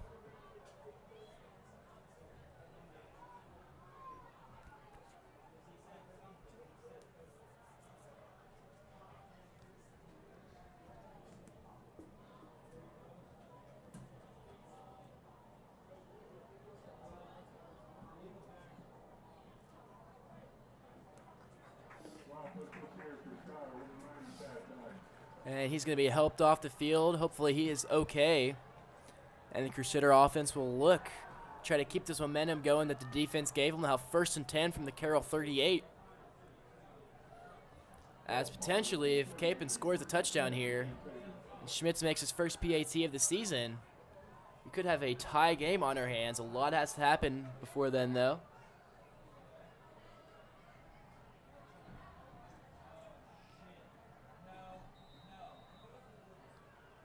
Jimino's in the shotgun. He's got 2 to his right, Jones to his left.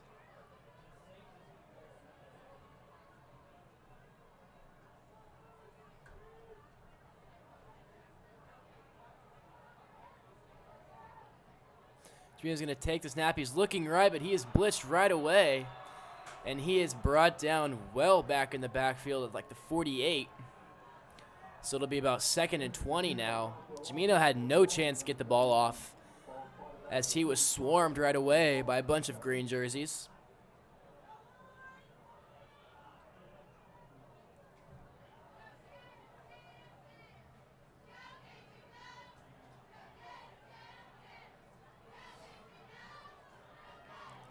Second and 17 for the Crusaders. Jimino now has trips to his right. He's going to look right. He's going to try and find Kennedy on the screen pass, but he'll take it himself. He's got lots of room to run. He's going to take it back up the middle. And Jimino has a big gain on the carry. He'll set up a 3rd and about 5 for Kapaun. Good decision there for Jimino not to throw that screen pass to Kennedy, but keep it himself, as he saw he had a lot of room to go on the left side. Takes it and picks up a big gain of 13. 3rd and 4 Kapaun from the Carroll 32.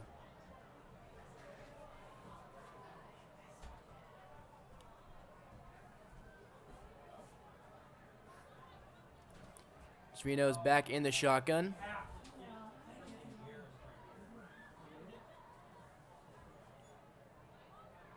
He's going to take the snap. That looked funky, yeah. That was interesting. That's probably going to be a false start. Some miscommunication there on the front line. Hey, they're talking. They're talking here.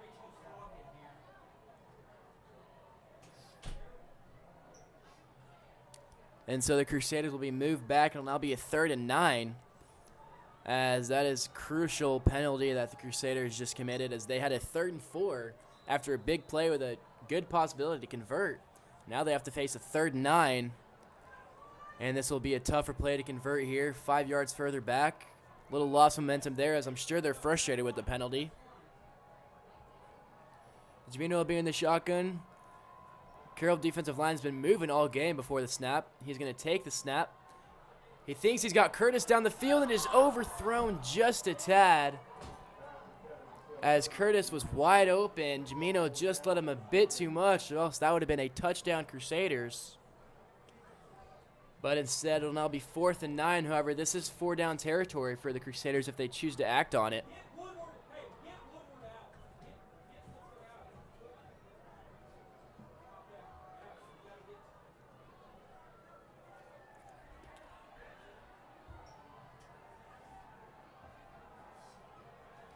So the Crusaders will go for it here on 4th and 9 from their own 37. Jamino's got it in the shotgun. He's going to take it. It's a low snap. He's got to bend down to pick it up. He's got some room to run. He's got a man open down the field and is incomplete.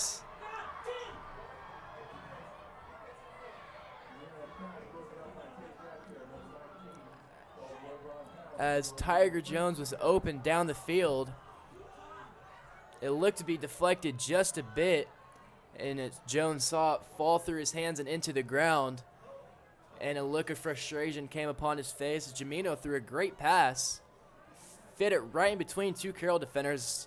It was almost intercepted. Instead, it was incomplete, and now Carroll will take over 1st and 10 from their own 37. That would have been a huge play for the Crusaders to potentially set up a touchdown there. But instead, the defense will have to have another stop here. Try to keep this Carroll offense at 13 points. Needham's going to take the snap. He's going to roll out to his left. He's looking for a man downfield. Doesn't find one. He's going to get rid of it. Didn't look like he threw it to really anybody. Coach Burr desperately asking for a flag. Doesn't look like he's going to get it, and it'll be 2nd and 10 Carroll. Coaches were looking for an intentional grounding there as Needham's didn't really throw it in the direction of anybody. There was a Carroll receiver about 5 yards off. So I guess they're going to say that that was the intended receiver. So it'll be 2nd and 10, 6:05 remaining in the third quarter.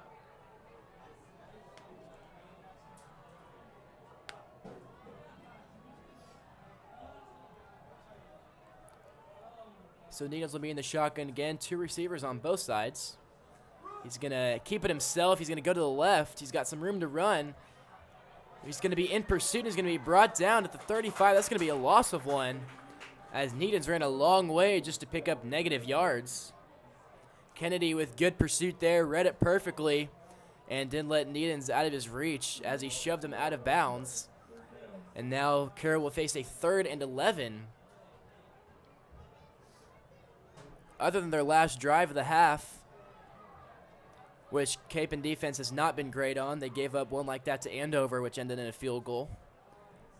The 1-minute drill, Kapaun defense isn't too spectacular at it. But other than that, Carroll offense in the second quarter could find nothing going here.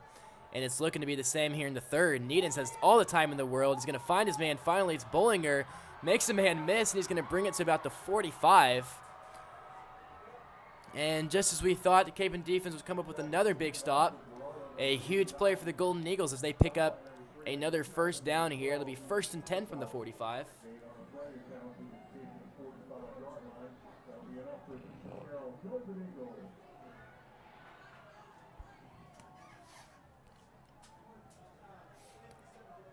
Needham's had all the time in the world back there as the Carroll offensive line did a good job of holding off the Kapaun defensive line.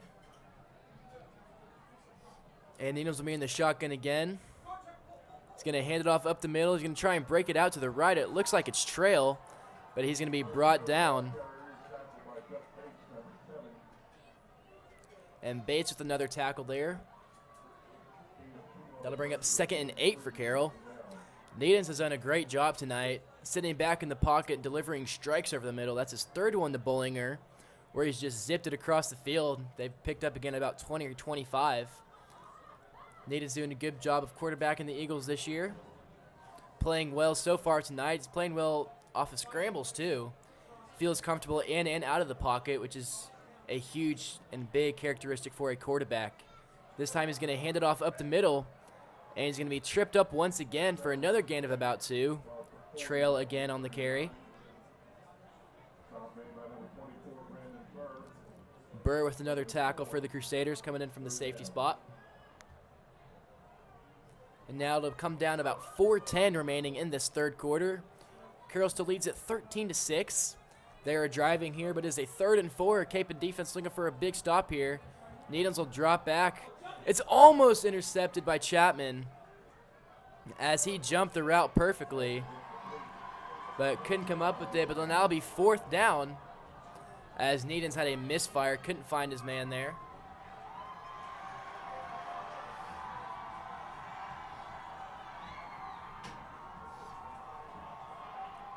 So it'll be 4th and 4 here. Carroll probably will look to go for it as they've completed a 4th down already in the first half with a bowling reception up the middle from Needhams. And Needhams will be in the shotgun here again. He's looking, he's going to roll right. He's got a lot of room to run. He's going to try and pick up the first down. He's tripped by Edelhart, but does he get enough for the first? It looks like he does. They're going to give it to him for 1st down, Eagles, as Crusaders had men there, just couldn't come up with the tackle as Needs made a couple guys miss and picks up the 1st down. Needs will take the shotgun. He's going to keep it himself. There is a flag. They're going to blow it dead, which is interesting. The play already happened, so unless it's a false start or illegal formation,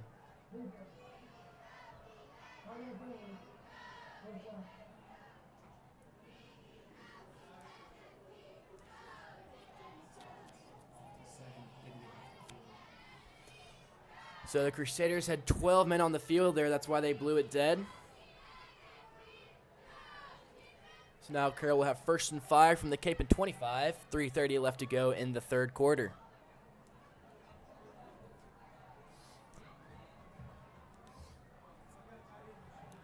Naines is in the shotgun again. He's got 2 to his left, 1 on the near side. It's his tight end. He's going to hand it to Trail up the middle again. Trail bounces off of a pile, and it looks like he's going to pick up the 1st down. He's right by the marker. They're going to give it to him. Another 1st down for Carroll as they are moving the chains. No problem here. No huddle offense to hurry up. They'll get right back into their formation. Same one. Same play. This time Needhams keeps it to the left, but he's going to be brought down. Huge tackle in the backfield.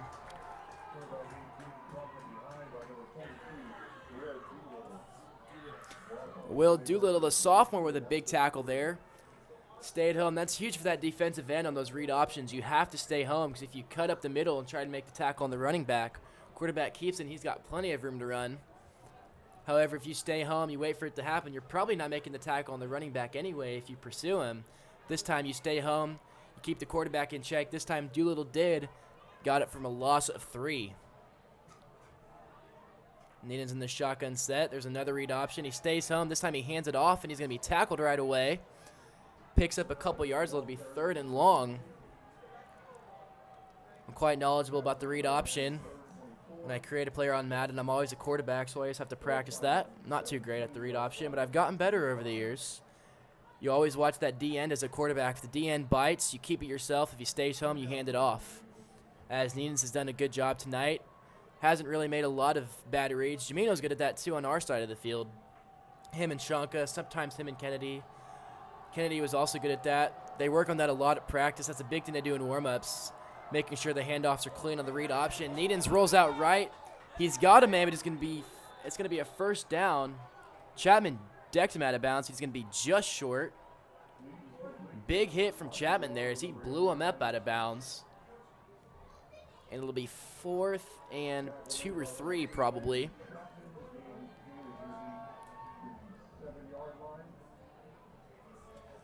Interesting play here for the Eagles.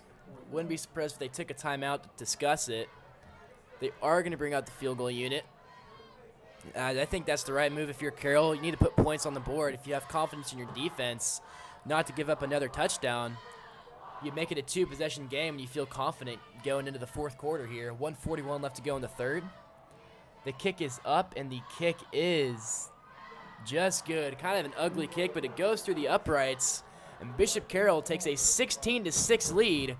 1:37 left to go in the 3rd quarter.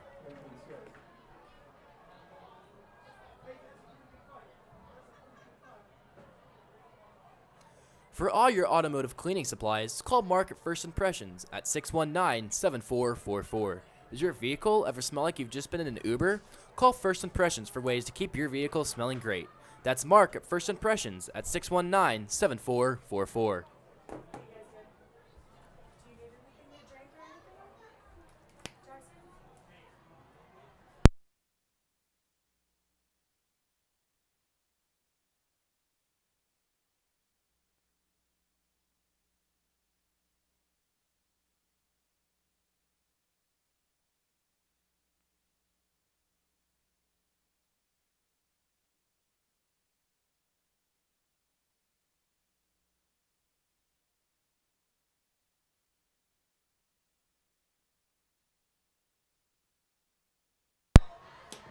Carroll set to kick it away, up 16-6 now.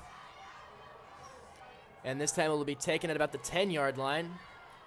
They'll try to bring it up the middle, but he's going to be stopped. Curtis on the carry on the kickoff. He's going to bring it to about the 20. I feel like that's how all kickoffs have gone this year on the high school level. We haven't had a big one either way. No one's broke it for a lot of yards. It's all been everyone just runs straight into the pile in the middle of the field, gets to about the 20 or the 30. And we see that here, Kapaun Mt 1st and 10 from their own 20. 1:31 left to go in this third quarter. Kapaun defense is another pretty good stop, only giving up 3 points there. Kapaun defense fighting hard all night, trying to hold off this explosive Carroll offense, likes to hurry up, no huddle. Kapaun offense needs to find some momentum after a punt last possession. Jamino will hand it off up the middle to Shanka. Shanka's got some room to run. And finally a run play goes for a few yards here. Crusaders haven't found that really since week 1. They've struggled with the run game since then. They have a couple big plays here and there. This is the first one of the night. It'll be second and about 2 now for Kapaun. And they're going to set up in the same formation. Jamino in the shotgun with Hunter to his left. 2 on each side. He's going to take the snap. He's going to look to his right. He's going to fire right. There it is, the curl route. And that's going to be a first down. And Jarris Kennedy will pick up the first down once again. There's that curl route. That's worked every single time. That we only go to once every 5 possessions. But we do pick up the first down there.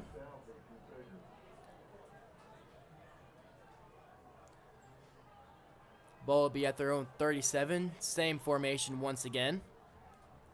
This time Jamino will keep it himself. Little RPO action. Curtis is going to catch the ball in the flat. RPO standing for run pass option. Jamino's first read is the handoff up the middle to Shanka. Didn't like what he had there, so now he rolls out to his left. He can either keep it himself or throw to Curtis on the left side. Throws it to Curtis. Curtis picks up a solid gain of 6. So now it'll be 2nd and 4 for Kapaun.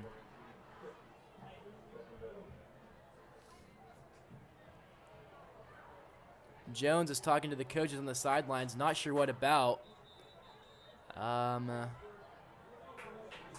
going to wait for quarter to go. As the clock winds down, that is the end of the third quarter. Carroll leads it 16-6.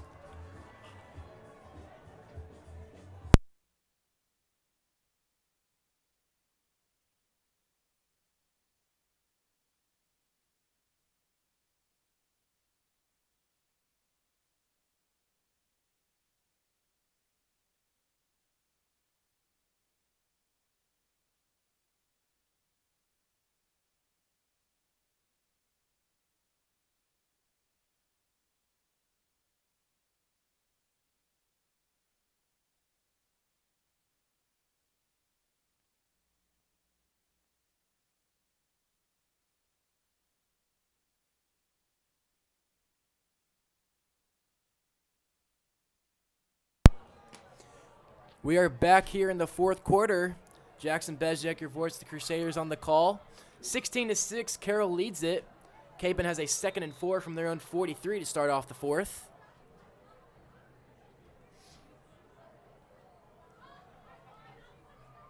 Jamino has trips to his right this time.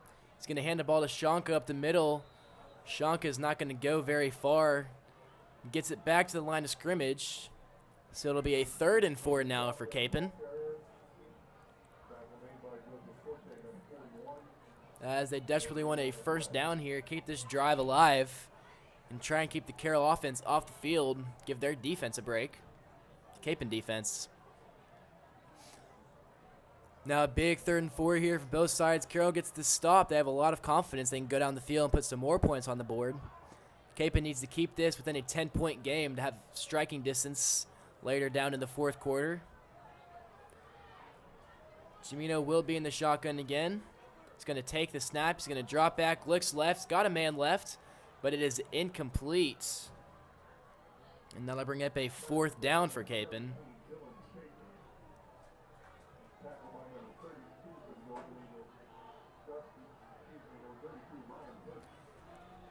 And Kapaun will more than likely punt it away here, as Jimeno will come off the field. And Kennedy will be on to punt. Jimeno goes back onto the field. And it looks like they're going to send them out to receiver. So let's see if this is the fake punt or if Kennedy just boots it away. And he keeps it himself, and there it is. He's going to run to the right side. He's got a lot of room. Does he get to the line? He does. It is a first down Kapaun. And Kennedy brings it to the 50-yard line. He fakes the punt and rolls out to his right. Saw a lot of room over there and picks up the first down. There's the fake punt. Finally, I've been jabbering about that for 4th quarter. So finally run it, get a first down. We have 1st and 10 at the 50 with 11:04 left to go in the game.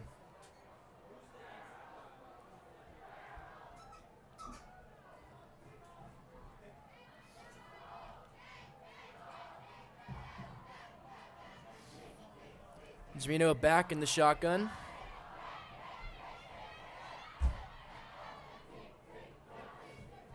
He's going to take the snap. He's going to hand it off up the middle to Shanka.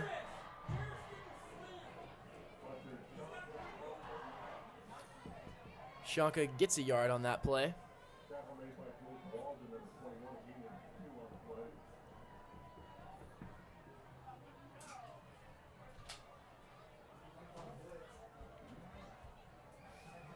So it'll be 2nd and 9 for Kapaun. 2nd and 8.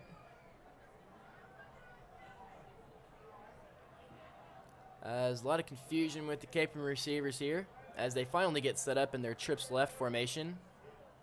Jimeno's back in the shotgun with Shanka. Still has Jones to the near side on the right. He's looking over the middle. He's going to keep it himself, and he's going to be brought down from behind, as that'll be a loss of 1 for the Crusaders. So it'll bring up a 3rd and 9. As Jimeno didn't like what he had over the middle, so he thought he'd keep it and run with it, but was brought down from behind by a Carroll defender. Good play there from the BC front 7. Coming down on 9:50 left to go in the game. Kapaun will have a 3rd and 9.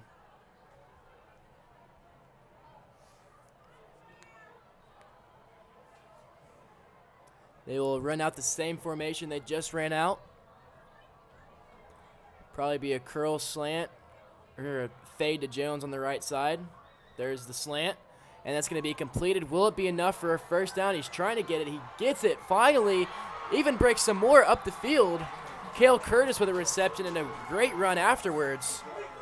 Gets the first down and plenty more. Crusaders keep this drive alive.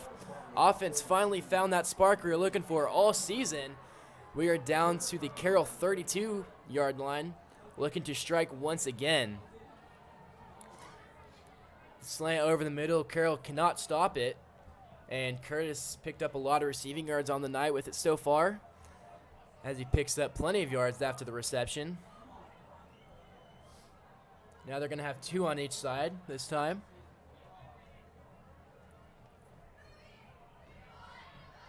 Jimeno will take the snap. He's going to look right.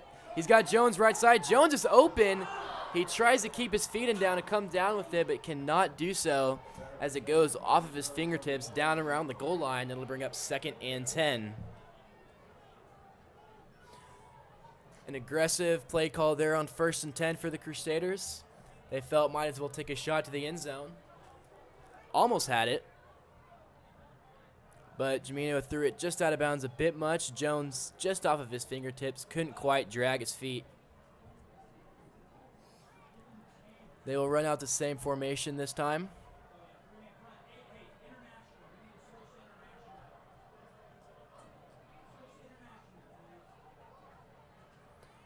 Jamino will keep it himself to the right side. He's got some room to work with. He's going to get a few yards. He'll be shoved out of bounds.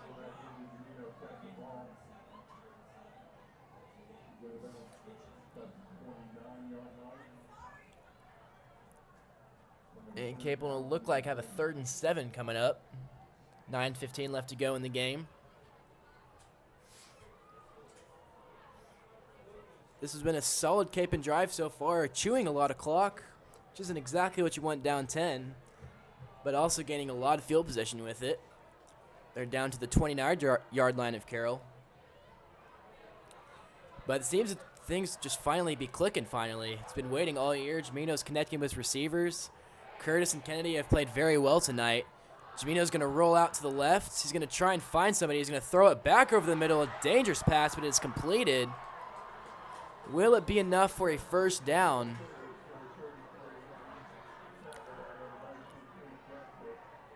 It's going to be right at the marker. And there's going to be a timeout on the field as there is an injured player. Jamino rolled out to his left and threw across his body, which is a gutsy move for a quarterback. Not only you're throwing off balance, but throwing back over the middle of the field. But the pass was completed, and they're going to say it's 4th and 1. Didn't quite get to the 1st down marker. They're at the 23-yard line. 4th and 1. Hopefully they go for it here. Settling for a field goal. You still have to get a touchdown at some point.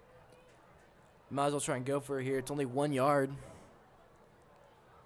But running plays have not gone too great for the Crusaders tonight. Jamino getting sacked on one earlier. Shanka not having a lot of room to work with. Is picking up about 2 or 3 each time, but has been brought down for a loss for his fair share of carries. There's 8:54 remaining in the 4th quarter.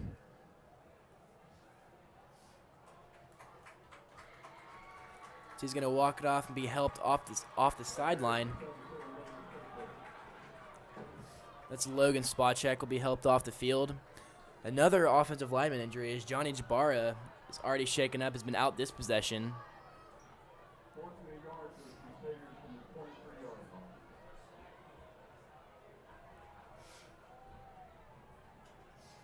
So here it is, 4th and 1 from the 23, a huge play, probably the biggest of the game thus far.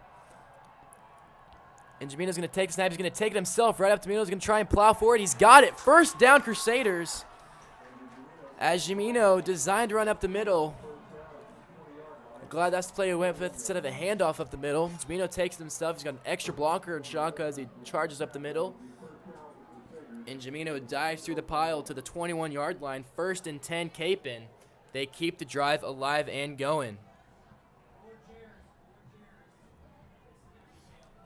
Jamino has 2 receivers, both left and right.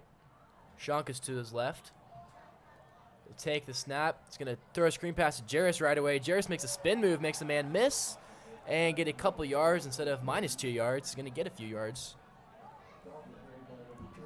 Good move there from Kennedy to gain a couple.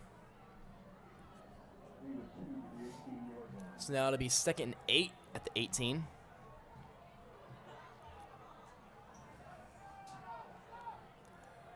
Under 8 minutes left to play now. Crusaders definitely need to score on this play. Running out of time to mess around and not get any points on the board this drive.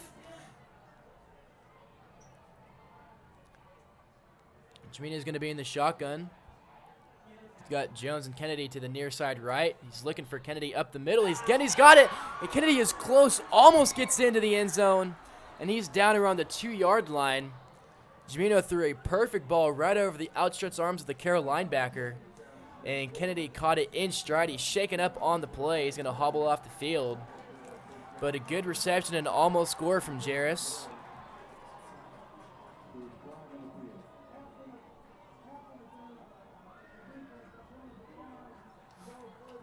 And Carroll's a pass interference. Will politely decline it and take the ball at the 2-yard line. 1st and goal. Crusaders looking to strike again and make this a 4-point game.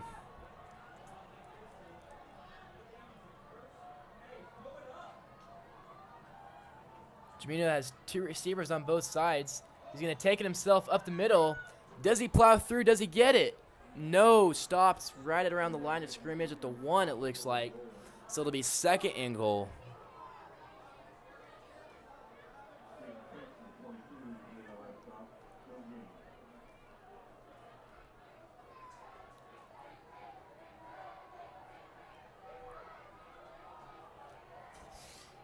Second and goal here. They're going to run out close to the same formation. They bring in an extra blocker. Jamino, another designed run up the middle. This time he's in. Another touchdown. Touchdown, Kapaun Crusaders. As they cut the lead to 16-12. 6:46 left to go in the game. And Crusaders are now within a field goal if Schmitz can put this in. 2nd touchdown of the game for Kapaun. As Jamino finally gets the quarterback sneaker across the goal line, his first touchdown of the season.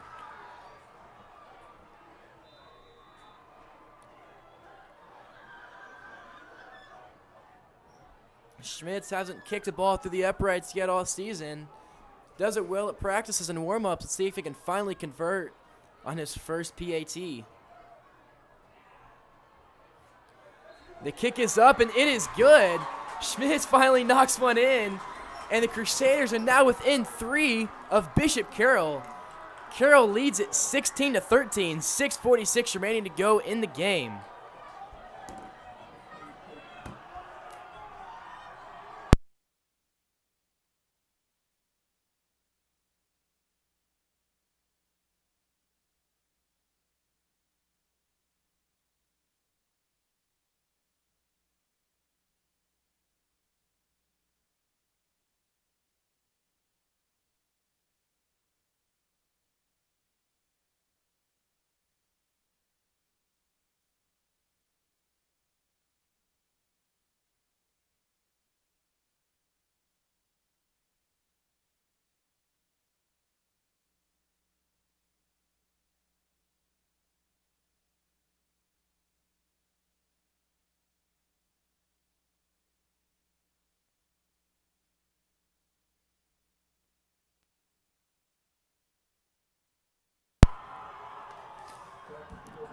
We are back here, 6:46 remaining to go in the game. Crusaders just cut the lead to 3.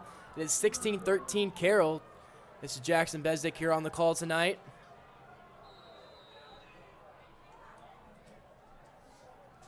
And Kapaun set to kick it away here to Carroll.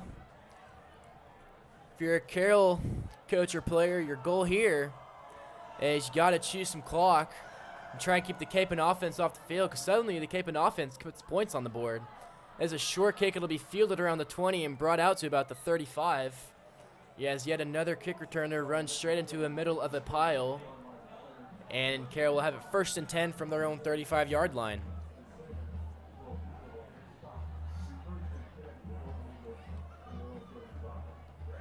Kapaun defense played great this game, as they have only held Carroll to 16 points. As Northwest held Carroll to 17 points. So this is certainly nothing to slack at, as Carroll's offense is good and our defense is not letting them have anything in this half especially. Only 3 points thus far. This will be a handoff up the middle, and he's going to get close to a 1st down. And they're going to mark him short a yard. It's Hunter Trail with another carry. So it'll be 2nd and 1, Carroll, from about the 44.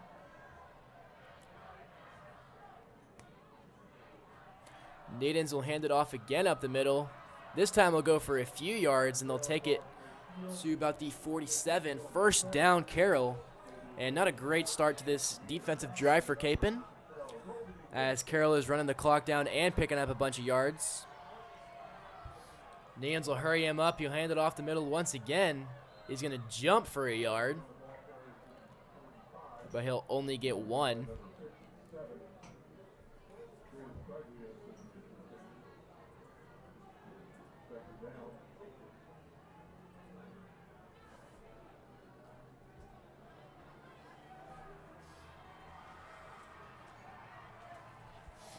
So it is now 2nd and 8 from the Kapaun 45.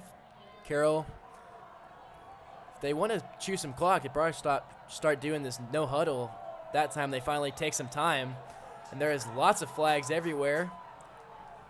That looks like it'll be going back. So a false start for Carroll will bring up 2nd and 13 instead. But yeah, Carroll, they keep doing their no huddle offense. They keep keeping time on the clock, which is good for Kapaun, because when we get the ball back, we have more time to work with. However, if you're Carroll, you can't help but wonder why you're doing a no huddle if you're trying to chew clock. So they do, last play they did this. They're doing it once again, letting the clock run down just a little more than they usually do. 10 seconds left on the play clock, 5:15 left to go in the game. Needens drop back. He'll look to throw deep down the right side. Does he have his man? He does. Huge reception down the right side of the field. And Carroll with a big play picks up a first down and plenty more. As the Carroll receiver went up and got it, Needens lofted it up for him. Great catch there. First down Carroll, 5:07 left to go in the game. They have the ball at the Kapaun 24 now. Same formation, and there's more movement on the line. Kapaun defense pointed across right away. And another false start will move him back once again. The odd turn of events, the Kapaun team has been more disciplined than the Carroll team, something we haven't seen in the past years. Carroll's penalties have been gone for much more yards than Kapaun's has, as now they have a 1st and 15 from the 29. Needens will hand it off up the middle, lots of room to run. He'll be flipped forward for about a gain of 6.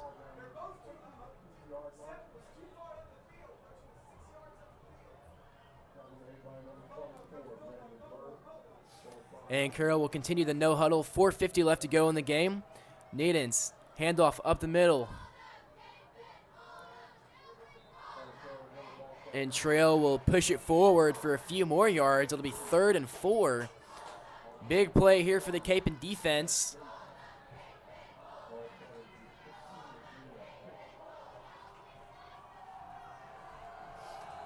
Carroll, same set, same play, handoff up the middle, a Trail. Does he get it? He looks to be short. They're going to give it to him. He's right at the line of scrimmage. And the ball spotter says he got enough. Another first down for Carroll.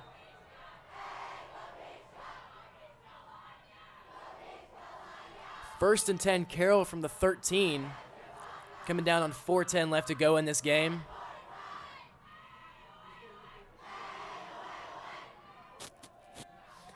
Carroll will stay in the same formation they've been going with. Needs is going to keep it himself up the middle. He's got a lot of room to run. He's close to the goal line. He's going to be stopped short right at the 1-yard line. Just doesn't have enough to get in the end zone. But a huge gut punch for Kapaun there, as Carroll now has the ball all of a sudden at the 1-yard line. Just a couple minutes after putting the game to 3 points. And Kapaun calls a timeout here. 3:47 left to go in this game. Bishop Carroll leads it 16-13.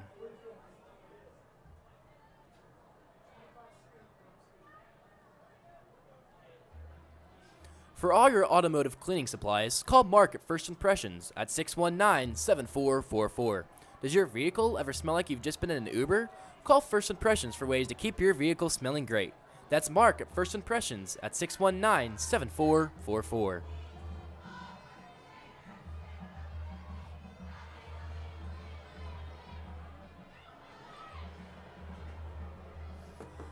So just as we thought, Kapaun had something going for him.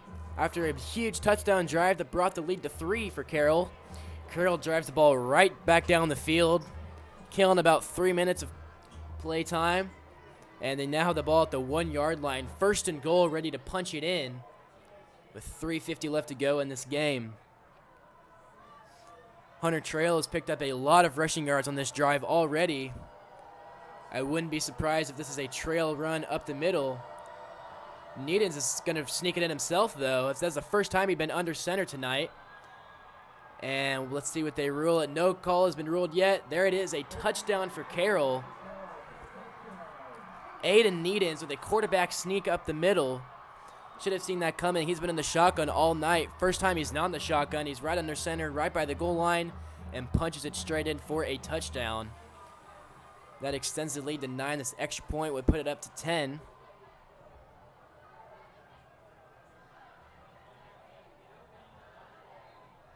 And it does exactly that, as Carroll extends the lead. It is now 23-13. 3:43 remaining to go in the game.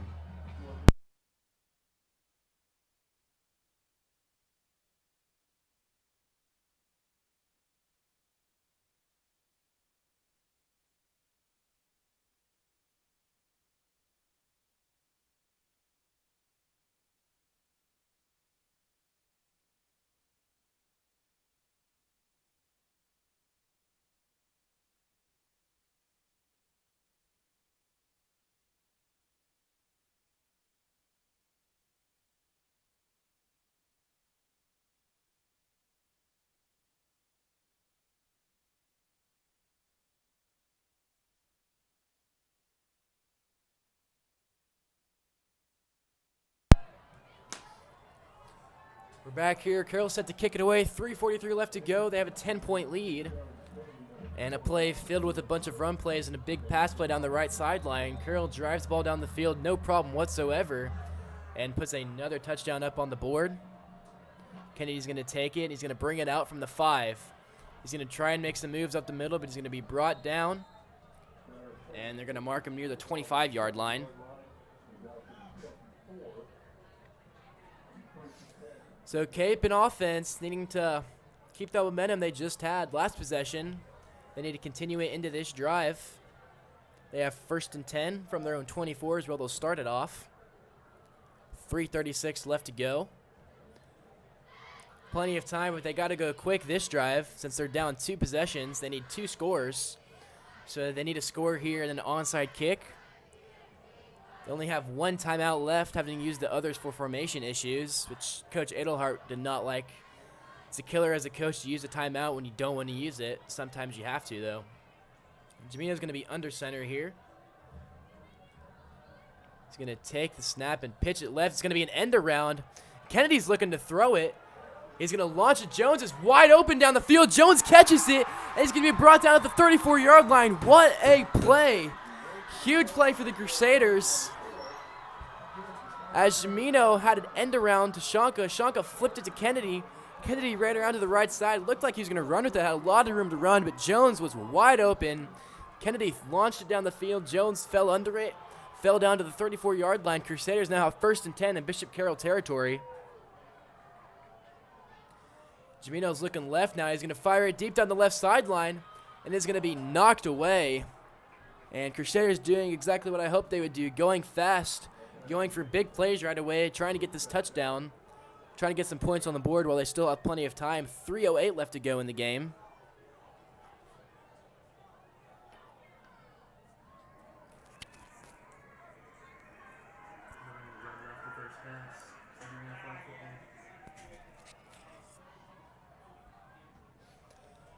So the clock will stop there for the incompletion. 2nd and 10. As Jamino will be back in the shotgun.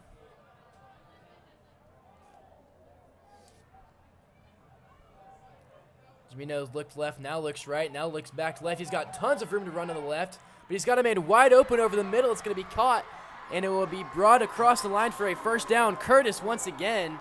Curtis having a huge game tonight. A breakout game for Curtis.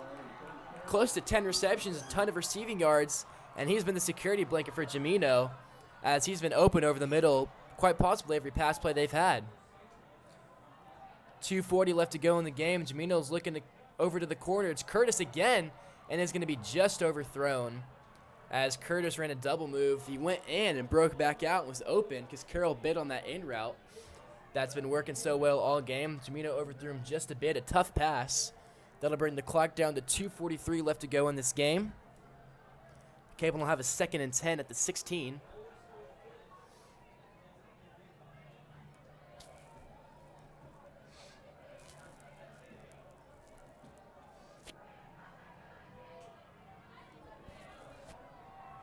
Same formation, Jamino back in the shotgun.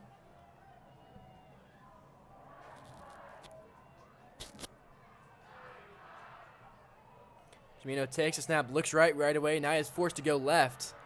He's motioning his man to go downfield, and he's going to take it himself. He's going to break a tackle and get forced out of bounds.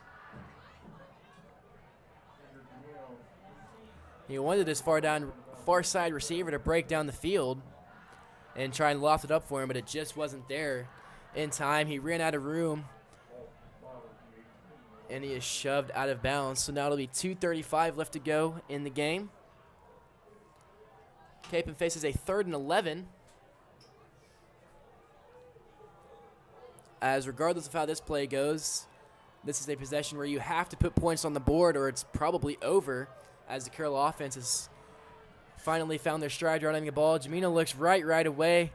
He thinks he has me, and it's Kennedy downfield, and he's got it. It's a touchdown. And there's going to be a flag on the play. They're going to say he pushed off.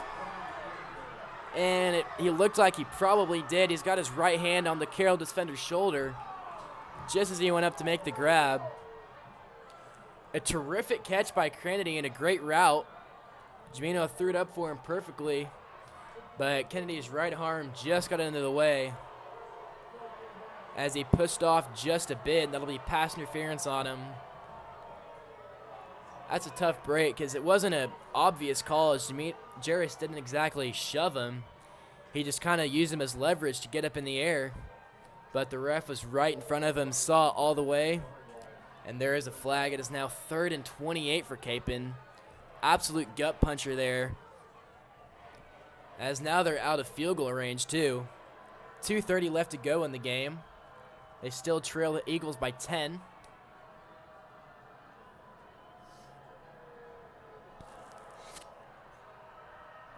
Jimeno takes the snap. He's going to be forced to run again. He's going to try and throw it downfield. He's got a man open, and it is incomplete, as that would have been a big pickup to get the Crusaders back in field goal range. But it is instead incomplete, and Kapaun will now have 4th and long, and they'll be forced to go for it.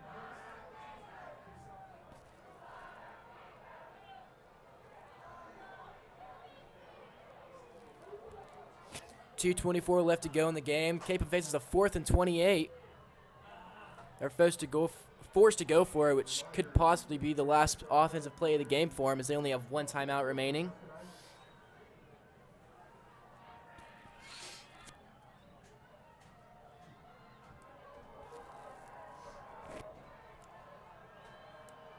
Same formation, 2 to each side. Jimeno's in the shotgun.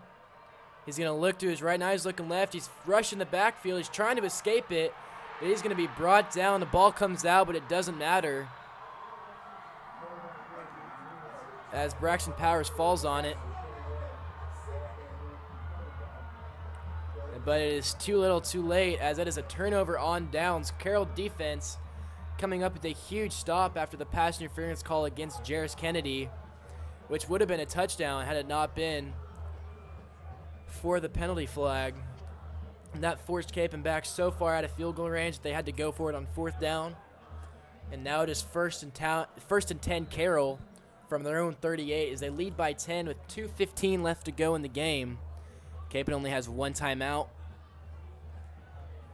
Game is not over. Kapaun defense can still come up with a big stop here, force a 3 and out, but the offense will have to go extremely fast as they trail 2 possessions.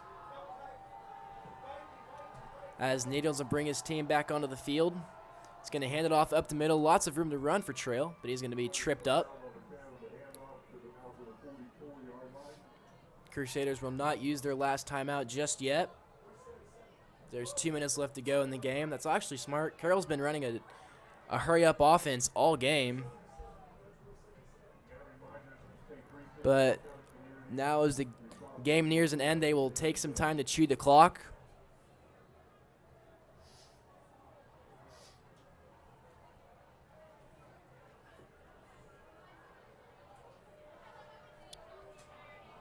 Naden's in the shotgun again.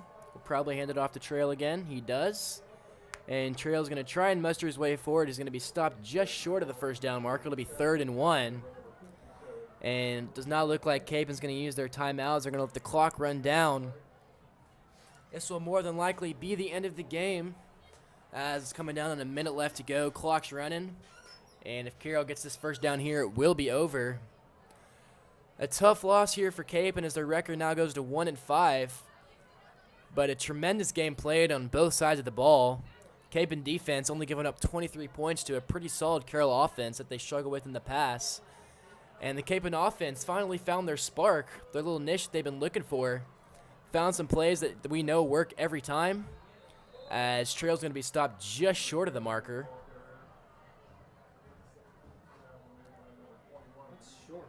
It looks short. They're going to stay 4th and inches.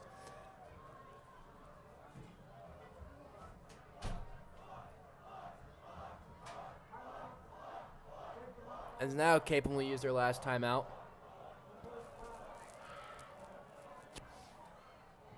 So this is a game the Crusaders should hold their heads high, as it does end in the loss column, and it does extend the streak to 21 years without a victory over Carroll in football.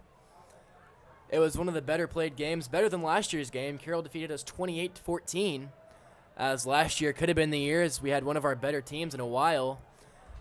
Carroll's team was also stacked with talent. They beat us 28-14 this year. Only looks like they'll beat us 23-13. As defense played their hearts out, offense played their hearts out.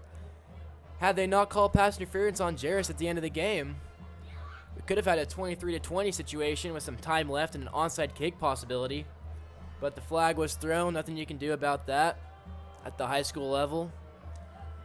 And it led to a turnover on downs. Carroll will have 46 seconds left. If they get this first down, the game is over. Trail gets across the yardage, gets enough yards to the 50-yard line, and that will be it. As Carroll will now run the clock down. Kapaun out of timeouts. That'll move Carroll's record to 4-2. They play South and North to end their season. Both road games, both easy games to win. Both teams struggling this year.